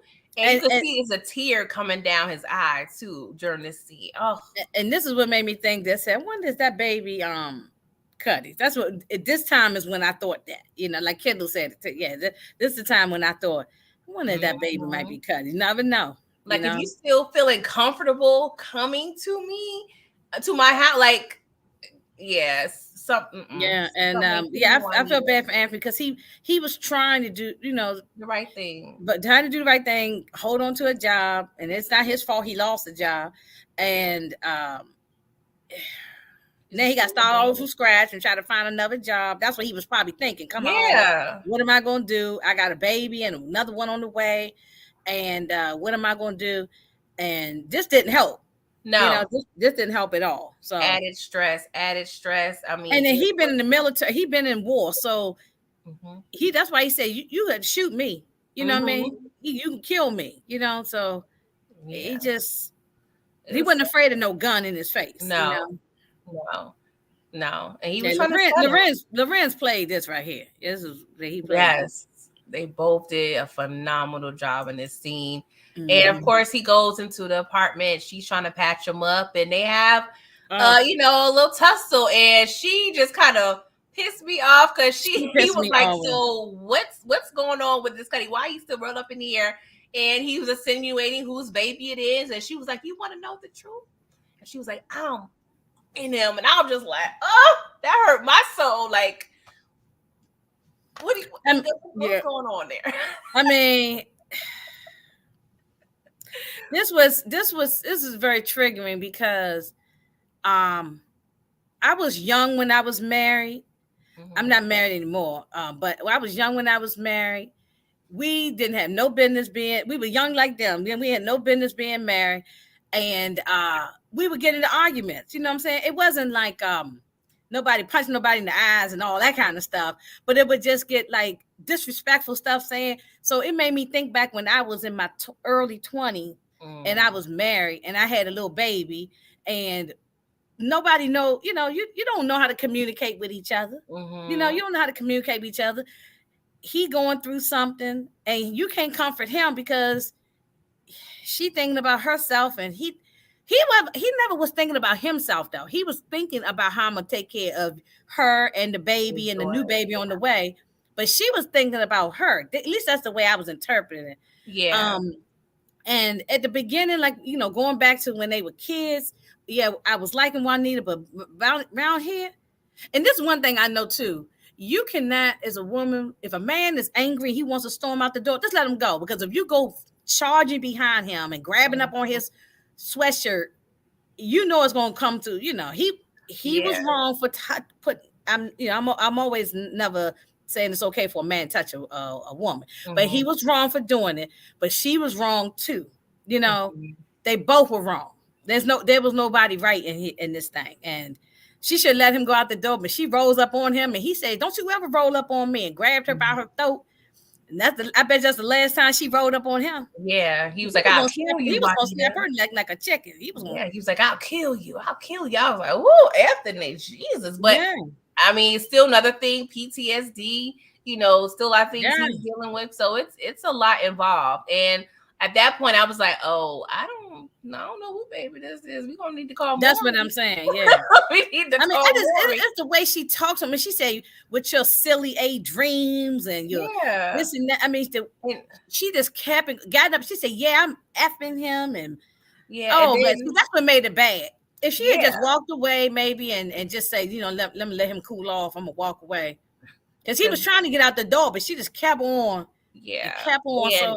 And they're not being intimate, so that's another added frustration. He's pretty much rejecting her, not because he's not attracted to her. No, he's dealing with PTSD. He probably can't even think about that. Like it's probably at this point, like now in this day and time, we would tell him to go see a psychiatrist. He probably needs medication.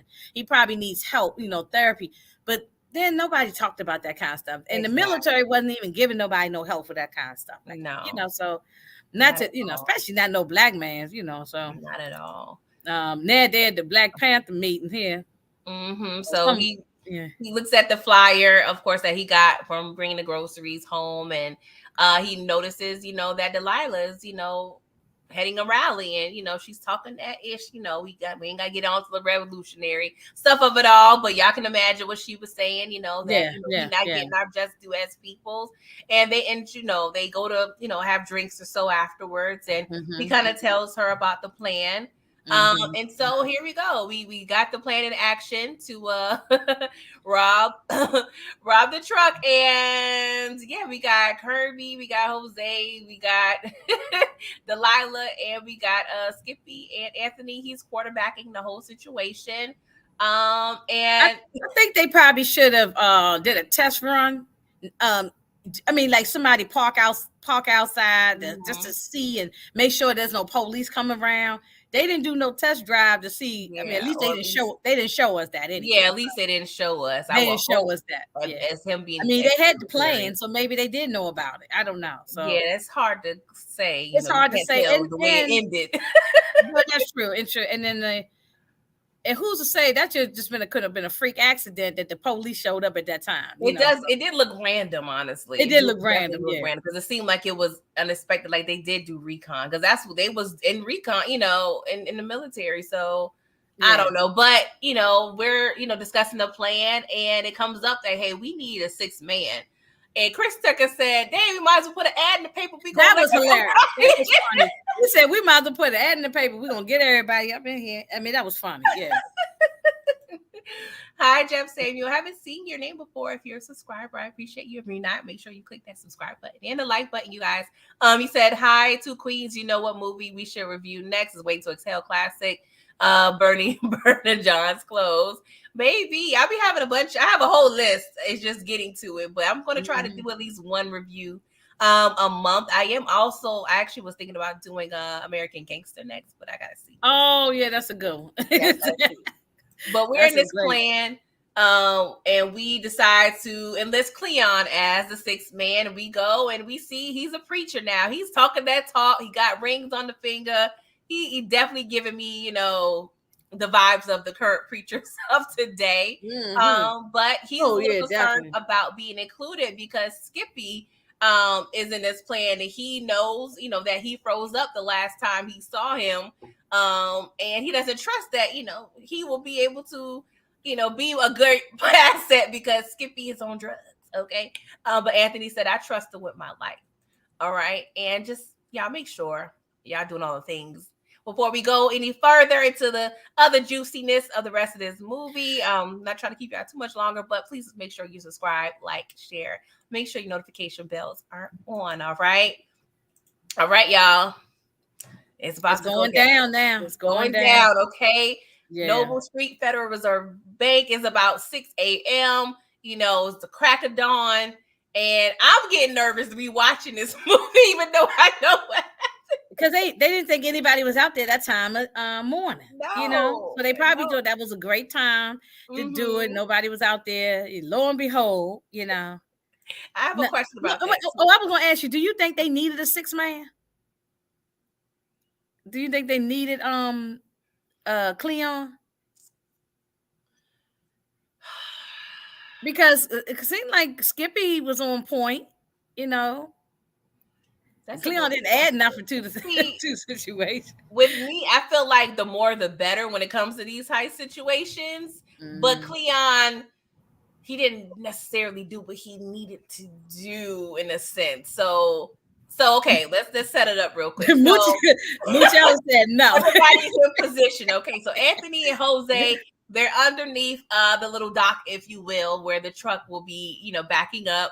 We got Delilah. She's in the trash bin across, you know, not really across the street, but across directly away from, you know, where the truck would be parked. We got Cleon and Skippy. They're waiting for the bus, look like down the street. But this is my issue because why are they across the street from each other? Yeah, but the location didn't seem pumpy. It seemed so random. Like, it didn't really seem like a bus really. I mean, I guess if you work there, that would make sense because they probably got a lot of. But to see, the cop said the bus, it was too early. I guess a bus did run through there, but he said not at this time. Yeah, but it just, I guess the location just seemed very deserted. You know what I'm saying? Yeah, but it's like, if a bank is there, it's like it's probably a industrial, some kind of a industrial area, something like that. Yeah, but it just, I mean. Okay, I'm gonna let it slide. And it's crazy because it's like he's asking for the number 11 bus, and that's the bus I used to take to see my grandmother. And I was hella young. Like, it just surprised me how much I was able to do as a kid, and I would never trust a kid back then. You know, now what I used to do back then, we would just little kid. I used to take the train and the bus and all kinds of stuff. I mean, by myself. Yeah, you know, I was a latchkey kid. Now now y'all be worried to death, you know. I know it's early in the morning, Moochie, but it just still, I don't know. The location of it all just seemed very like deserted, but I'm gonna just let it go. I know there's deserted places, and you know, of course, but it probably is some type of bank. It probably not like a bank. It's probably some. When he says a Federal Reserve, so maybe Reserve, so they got employees that need to take that bus. So I'm just not. Yeah, and the bus probably didn't run that early. And that's why that cop came through there and said, "Well, let me." And he was just innocent. He was all. Yeah. I said to myself, "Cop, if you don't go about your business, why are you saying?" Like, what the man be like? What's that to do? But we have Kirby. He's, you know, on the car parked across the street. And so as we talking about the whole situation's about to go down. The truck arrives, it backs up the I guess security. They go in, to get whatever they need to get. Of course, we're in position, and of course, we see the cop. He's trying to help. Well, it seems like first he was trying to see what the hell going on. But then he notices, the little patches or what have you on Cleon's chest. He's like, oh, I serve too, so I definitely want to help my fellow men. So he's trying to call for assistance. But the whole time, Skippy over there smoking that cigarette real hard because we stressed out because he needs to get out the way because we got some stuff we trying to do. Exactly. Mm-hmm. Oh, God. Hi, Randy Sammy said, hello, ladies. It's a good review right here. I didn't think Tucker can be serious, but he did because since Def Comedy Jam and Friday House Party, all the cat. Yeah, I agree. A lot of comedic actors or comedians can do serious roles, in dramatic roles. Yeah. Like Robin Williams, when he was alive, he did serious roles. A lot of them can do it, Yes. So yes, HEA. So it starts to go down, okay? So we, start sticking up, the peoples to get the monies, and it went all the way wrong. Yeah, Anthony, he starts tussling with the officers, and Delilah, she comes out. This was like the most fire scene. She came out too early, though, don't you think? Yes, and I do from our perspective, yes. But if she's in the trash and don't have any visuals, based on she's only hearing. She's only hearing. Yeah, so she probably, and maybe she needed to poke a hole, sometimes drill a hole somewhere. I don't know. Yeah. She couldn't see what was going on. So yeah, she was literally in the dark, just going off of her hearing. So she came out just blasted, yelling. I loved it. It was a lot going on. And when I saw this movie, even back in '95. That I remember, so this told me to this day, I always remember that those armored cars, when you see them at the grocery store, banks, or wherever you see them, that it's more than one person in that thing in the back. You know what I mean? And them little holes on the side, they can put the gun through there, just like it did. Exactly. So I always remember that to this day when I see them. So. But people still try to rob them. You hear it on every now and then on the news. Once in a blue moon, you see it. Yeah. Or money flies out in the highway and people pick it up, be on social media telling themselves. Yeah, that's stupid. That's plumb stupid. Okay. And even if I found $100, I'm putting up out and keep going by my business. Exactly. I ain't telling nobody anything. But when we get to that part about the money, I got to complain about that. Me too. Like, so Mr. Explosive Happy Jose, he starts, getting the explosives together. He attaches it to the truck, and of course, this time the cop, he's noticing all the commotion. So he's like, "What's going on here?" He's definitely on his "What the hell is going on?" Cleon, he's doing a good job acting like he don't know what's going on either, and it becomes a whole shootout. Kirby and the cop, they're going back and forth. We see Cleon on the screen just still playing it off. I mean, he doesn't have any firepower, to my knowledge. No, he didn't have I don't think he had a gun. Yeah, he probably didn't have a gun, but he should have. Or if he had one, he didn't pull it out. That's what I'm thinking, because Skippy, he's really upset that he didn't handle the cop. So I guess we should assume that he might have had a gun, but maybe he just didn't pull it out. Yeah, at that time he was feeling real Jesus-like, I guess. Yeah. But Skippy, he had to kill the cop, of course, because he was a problem, of course. Yeah. And yeah, so Kirby, he gets out the car. Well, he was already out the car. Because he was, in the gunfight.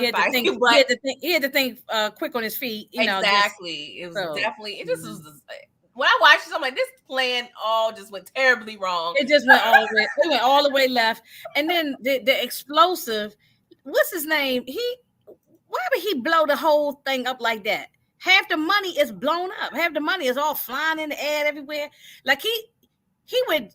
I mean, he just went crazy. He acted like he was blowing up a building or something. He went happy. He went like pyro with the dynamite. Like, yes. From the look at this picture, I wouldn't think any money. Jose. That's his name. Jose. Yeah. I wouldn't think any money was still available. So while the truck is on fire, we see, Anthony, he's distracted because he's looking at the fire. Meanwhile, a cop comes out of the truck and he's about to shoot Anthony, but Delilah came through and started blasting. It was another guy in the back, and he didn't realize it was another guy in the back. Yeah, because they said it was 4 men total. When they first went to that Federal Reserve place, somebody opened the door for them. So there was a man on the inside, then 4 in that truck. So it's 5 men all together with guns. Exactly. So they didn't account for that. No. But she looks fire right here, girl. You rocking. Oh yeah. Her leather jacket, her little scully on. She was doing it. I loved it. So of course, Skippy and Cleon, they upset because they're like, bruh. And of course, Jose is just happy to see fire. He's more excited about the explosion than he is about the money. He just he's goofy. That's Brilla he's would goofy, say. and the military messed him up too. Everybody's messed up. Everybody. I'm like, and I don't think I really paid attention when I was younger watching this, but I'm really looking at it now as a full-grown adult. I'm like, ain't no way they can come up Kendall with said, this is the world's dumbest criminals. Yeah, I mean, really it is. Kendall, you ain't never lied. Never lied. I mean, God. It's terribly wrong. It all went wrong. Yes. And we see Jose's on the way laughing. Oh, Anthony got to see this. And then he sees that Anthony is comforting Delilah because she... Oh, I know he felt bad. I felt bad for him. Me too. Oh, my heart. And that's Juanita's sister. So, yes. That insult to injury. You brought her into this. And she's a college kid.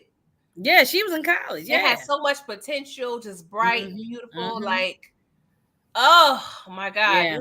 It just went all the way left so fast. I don't think they had enough people probably for the amount of.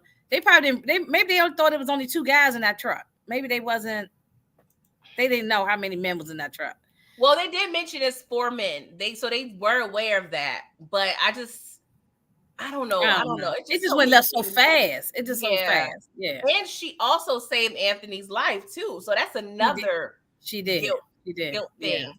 Yeah. So of course they have no vehicle to go in. Oh yeah, because the vehicle got blown up. Yeah, exactly. So they're running around the street like bat-ish crazy, looking hella obvious, I mean, of course they have to get out of Dodge, but they just look at hella obvious, like laughing, Luke, Anthony jumping on cars. Jose, he goes into... And you stand out like a sore thumb, jumping on cars with white paint on your face. I mean, you look like a bank robber. If I saw that going down my street, I would think, oh my God, somebody must rob Bank of America. I would just, So they didn't think none of this out, Talk about obvious, child. So Anthony, he decides to run in the middle of an alley, not even like playing it close to the side or trying to find some place to hide. Why are you going to an alley where there's no opening for you to get out? A whole dead end. So long story short, he gets hit by the police car because he shoots, I believe, the driver, the passenger of the police car. He's trying to steer the wheel. He ends up because the driver got shot in the neck or something. Yeah. So Jose is gone. Okay, Jose is gone. Yeah, gone. And just we see the money ever so placed flying everywhere. All that money, you know what I'm saying? It's gone. A mess. So we get back and we have recouped a whopping $300,000. Now they would have gotten more had they not burned the whole truck up. But I thought about I pulled out my little calculator. I said, okay, 300,000 times 5 people. I mean, they was only going to get like 50 or 60,000 a piece, but I had to, but then I said to myself, Inga, this is not 2022. This is 1973. Me too. So that go a long way in the 70s. Now I ain't doing all that for 50 or 60,000. And I'm gonna go to I'm gonna get prison for life of 60,000. No. But that's But people do stupid stuff even now for a little bit of money. For a little bit of money. So sometimes no money. So for free, for free, So I can't, And you don't know what we'd do if we in a desperate situation, because they all seemed like, I don't know about Cleon, but the rest of them seemed like they were all desperate because they was just struggling and broke. And Cleon had a church, so but the ministers be making money. I don't know what was going on with him. Yeah, I don't know. But we get back to, meet up, count all the money, of course. Anthony's feeling horrible about Delilah. Chris Tucker pissed off at Cleon because he froze up all this time. You worried about Skippy. What happened back in the jungle? Now you froze up. Exactly. There, say, hey, make sure we give Jose's portion to Marisol, aka Pat. And the kids, he had a couple kids, yeah. And them kids. So I was thinking, I was like, I hope she was able to keep the money, or they didn't come for it eventually. Like the cops, I was just hoping like she had a low key like happy and ending. Also, that money is marked too. That the money, when people rob banks and stuff, they gotta be careful because isn't that money marked? They mentioned numbers on them unmarked in the car scene, so they said it was unmarked. Oh, so okay. I think that's part of the reason why they went along with the plan. So afterwards, it didn't seem like it helped per se, because Anthony's back drinking and just feeling horrible about Delilah. We saw a scene with I didn't want to put it on here, but Skippy, he was on, the needle. Oh, yeah. That was sad. We need to see that. Yeah, that's terrible. But we, kind of have a Nino Brown moment. We don't want to give out to the people. Why wouldn't they go out of town immediately? Why would they still hang around giving out Christmas presents? I know they meant well, but when you get that money, even if it's 50,000, whatever it was, you got to get out of town. Get out of New York at least. Yes. Exactly. Not even go to New Jersey. That's still too close. You got to go down south, go far, until you can get to Mexico. Just go as far as you can get in the car and drive, Yeah, especially when it went that bad. Like you killed 11 people. That's what I'm saying. They should have got in a car and any little piece of car or got a little train. A bus ticket somewhere, a Greyhound, and got out of town. Something. They're gonna stay around and chill and. Yeah, it's a lot. So they give. I don't think they was thinking, And of course, we know the word's going to travel. But we back at Kirby's, and apparently in Mount Vernon, Cleon wilding out. He buying new caddies, giving people $100 bills, saying it's from God, doing the most. So Anthony said, "I'm gonna go and talk to him because Cleon boy, he's doing too much." What you expect from somebody named Cleon? Come on now. Can't trust no Cleons. No, no. That's an old school name. You don't even hear nobody named Cleon no more. That's a real old school name. That's probably why, because that's right. Like, I'm not naming my child that. And look how the FBI dragging his ass up out of there. I had to grab this with the way he was. That was hilarious.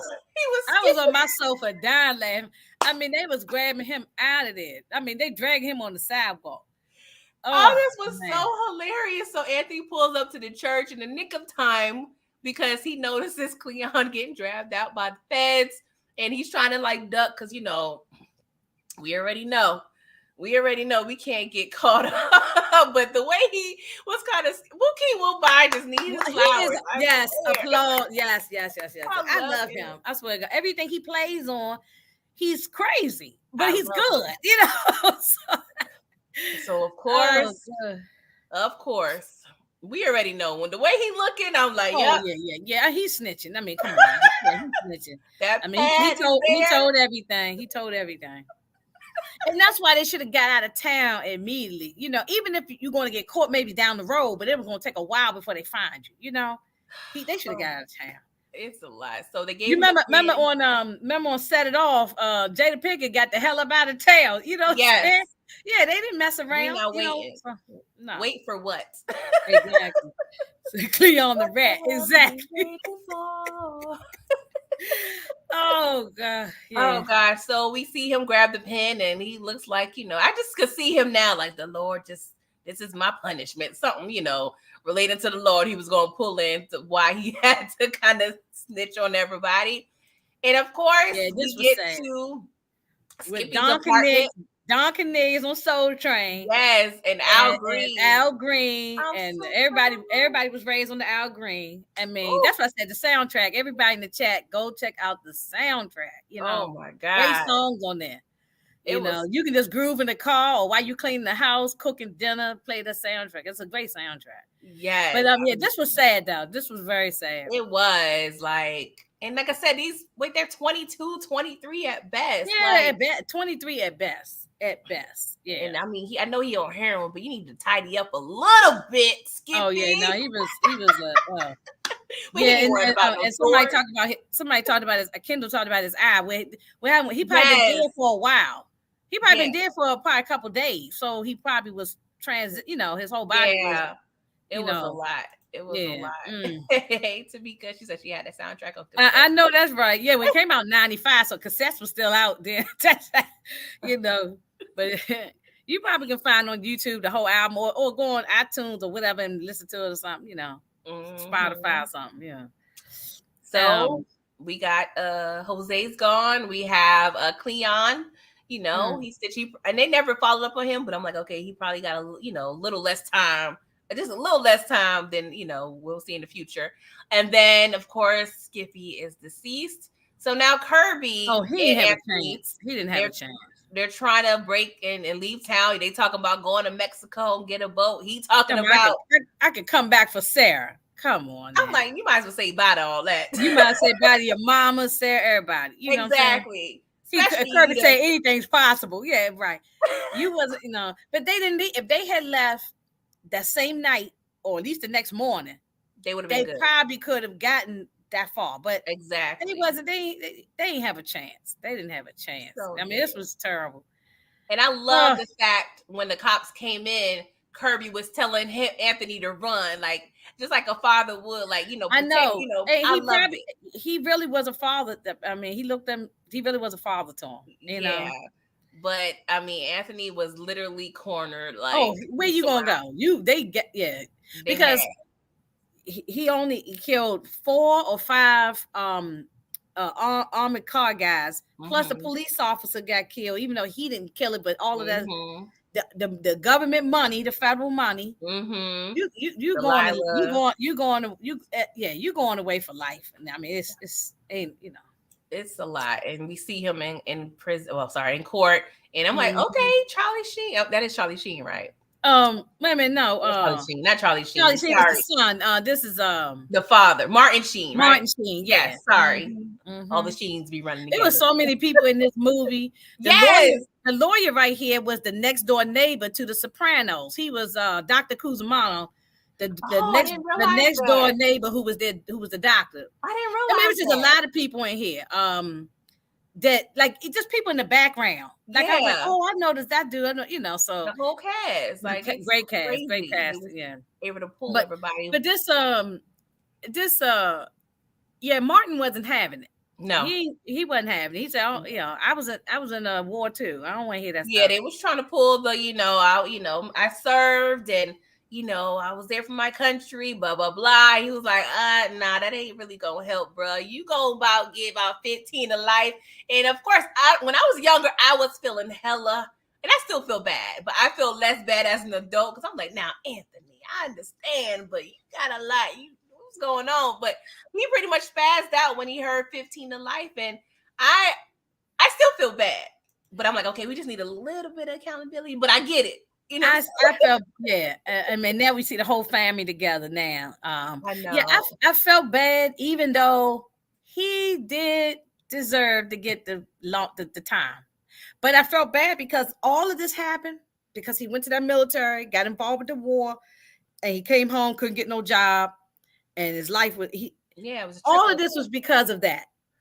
I mean, had he was able to come home and get the help he needed, and also able to get a good job, he wouldn't have had no reason to do this. Yeah. So, but we know that's that's that's not how it went down, so. And I remember the mother saying one of the first scenes when he mentioned the military, she was like, she said something to the effect of, you don't want to ruin your life.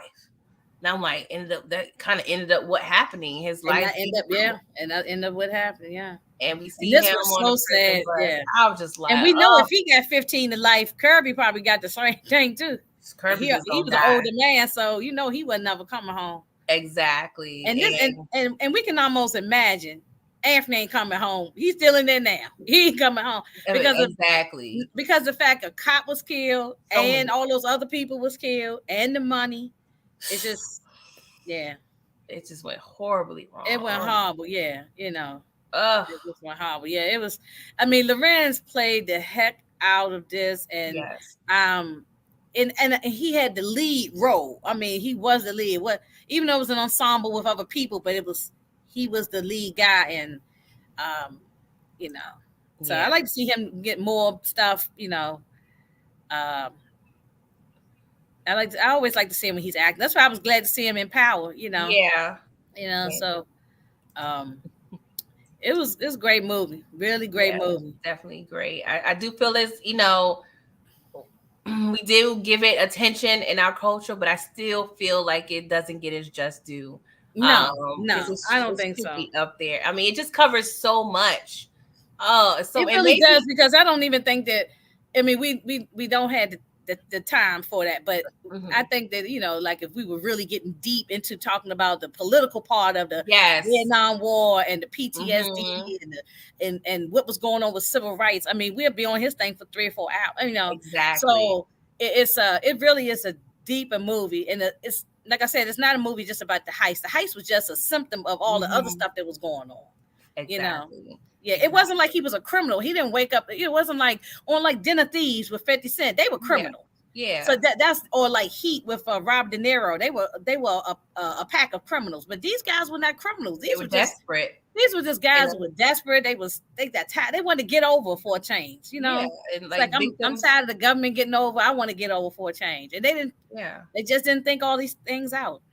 They were victims of oppression. It was a lot. And the epitome of desperate times calls for desperate measures, I would say. Yeah. But I'm pretty sure most of the people watching this review or the replay, if you haven't watched this, go back and watch on your own. Even if you have, I hope we sparked to kind of make you want to go back. It's good, and I'm glad that's been a while since I've seen it, so that I could. Even I've seen it a bunch of times, but I'm glad that it's been a while since I've seen it last. So I really enjoyed it, and so. No, it was good, Yeah, he was great in Why Do Fools Fall in Love. I mean, that. I ain't seen him in nothing that could say, I can't stand him in that. I ain't seen him. I mean, Love Jones is one of my all-time favorites. That's, I was like, I love that. So I mean, I can't think of something that I say. Lorenz was terrible in this. No, never. Even if he's not the lead role, he's good at what he does. So yeah, it's And I haven't seen somebody put Inkwell. I haven't seen Inkwell in so long. Me either. That'd be another one I'd like to probably watch one day. Just if I can find it. Because I thought I had it on DVD. I still got some DVDs around here, but me I too. don't have. Me too. I ain't want to get rid of all the DVDs just because sometimes you can't find these things even on streaming. Some of these old movies, But I haven't seen it. If I find it, I'll like to see it. So yeah, he's been in so many good things. So. Yes, I appreciate you having me on because I reached out to you to be on because I love this movie so much, and I thank you for allowing me to come on. I know I was long-winded, taking up so much time, but it's hard to talk about this in a 30-minute or 40-minute time. It's really hard, No, because when I do my review solo, it's normally over an hour and a half. So I like to cover as much as I can. And just make everyone feel like, if they haven't seen it, they're watching it low key with us. But you were the perfect companion to review this. I love your. Anytime you need me for any one of them, because I especially the old movies. I've watched a lot of old movies. More newer stuff, I might not be up to date on new stuff, but any of the old movies for sure. I'm always down if you ever need a partner, for them. So so so just let me know. You know how to contact me. You know how to contact each other. Yeah. So I appreciate it. And the people in the chat was they were good. They were great. Yes, you guys were. Thank you. And please make sure you're liking this video. Please put the thumbs up, y'all, on your way in on your way out, please. Yes, do all the things. And I appreciate all of you. I appreciate you, Inga, again. You didn't have to spend your Sunday evening with me, but you chose to. So I definitely appreciate the time. Oh yeah, no, Sunday was perfect. Yeah, it was perfect. Awesome. Perfect. Thank you, Samira. Thank you, Kendall. Thank you, everyone. So y'all enjoy the rest of y'all weekend, okay? Because Monday, oh my God. Yeah, I got to catch up with some of y'all. I've been behind. I was with you with the power, but then by the time I get off in the evening, I'm on the computer all day. Sometime in the evening, I don't feel like. No, I understand. Yeah, I be mean that I always got the notifications. I see, but I say, oh Lord, I can't do it. But I'm gonna try to jump back in that power one because season 3 is a good season too. Child, it's a lot. So speaking of power, of course you're watching the Dead Presence Review. So this is my upcoming live show schedule. So on Tuesday, I'll be reviewing BMF Documentary Episode 3 at 8:15. Wednesday, Power Season 3 Episode 2. We're getting into Jukebox. This is her debut as grown Jukebox. Yeah, so this is going to be a good great one. Season. Yeah. So y'all got to come through for that at 8:15, and then I'll also be doing my Atlanta season finale review at 9:30. So y'all gonna see a lot of me on Wednesday, and then next Sunday I'm doing my Thanksgiving show for Trap Holidays. So I got a little panel planned, some fun games, Thanksgiving themed show. So check me out next Sunday at 9:15. But other than that, I appreciate all of you guys, and I hope you enjoy your week, and I'll be seeing you shortly. All right. Toodles. Bye, everybody.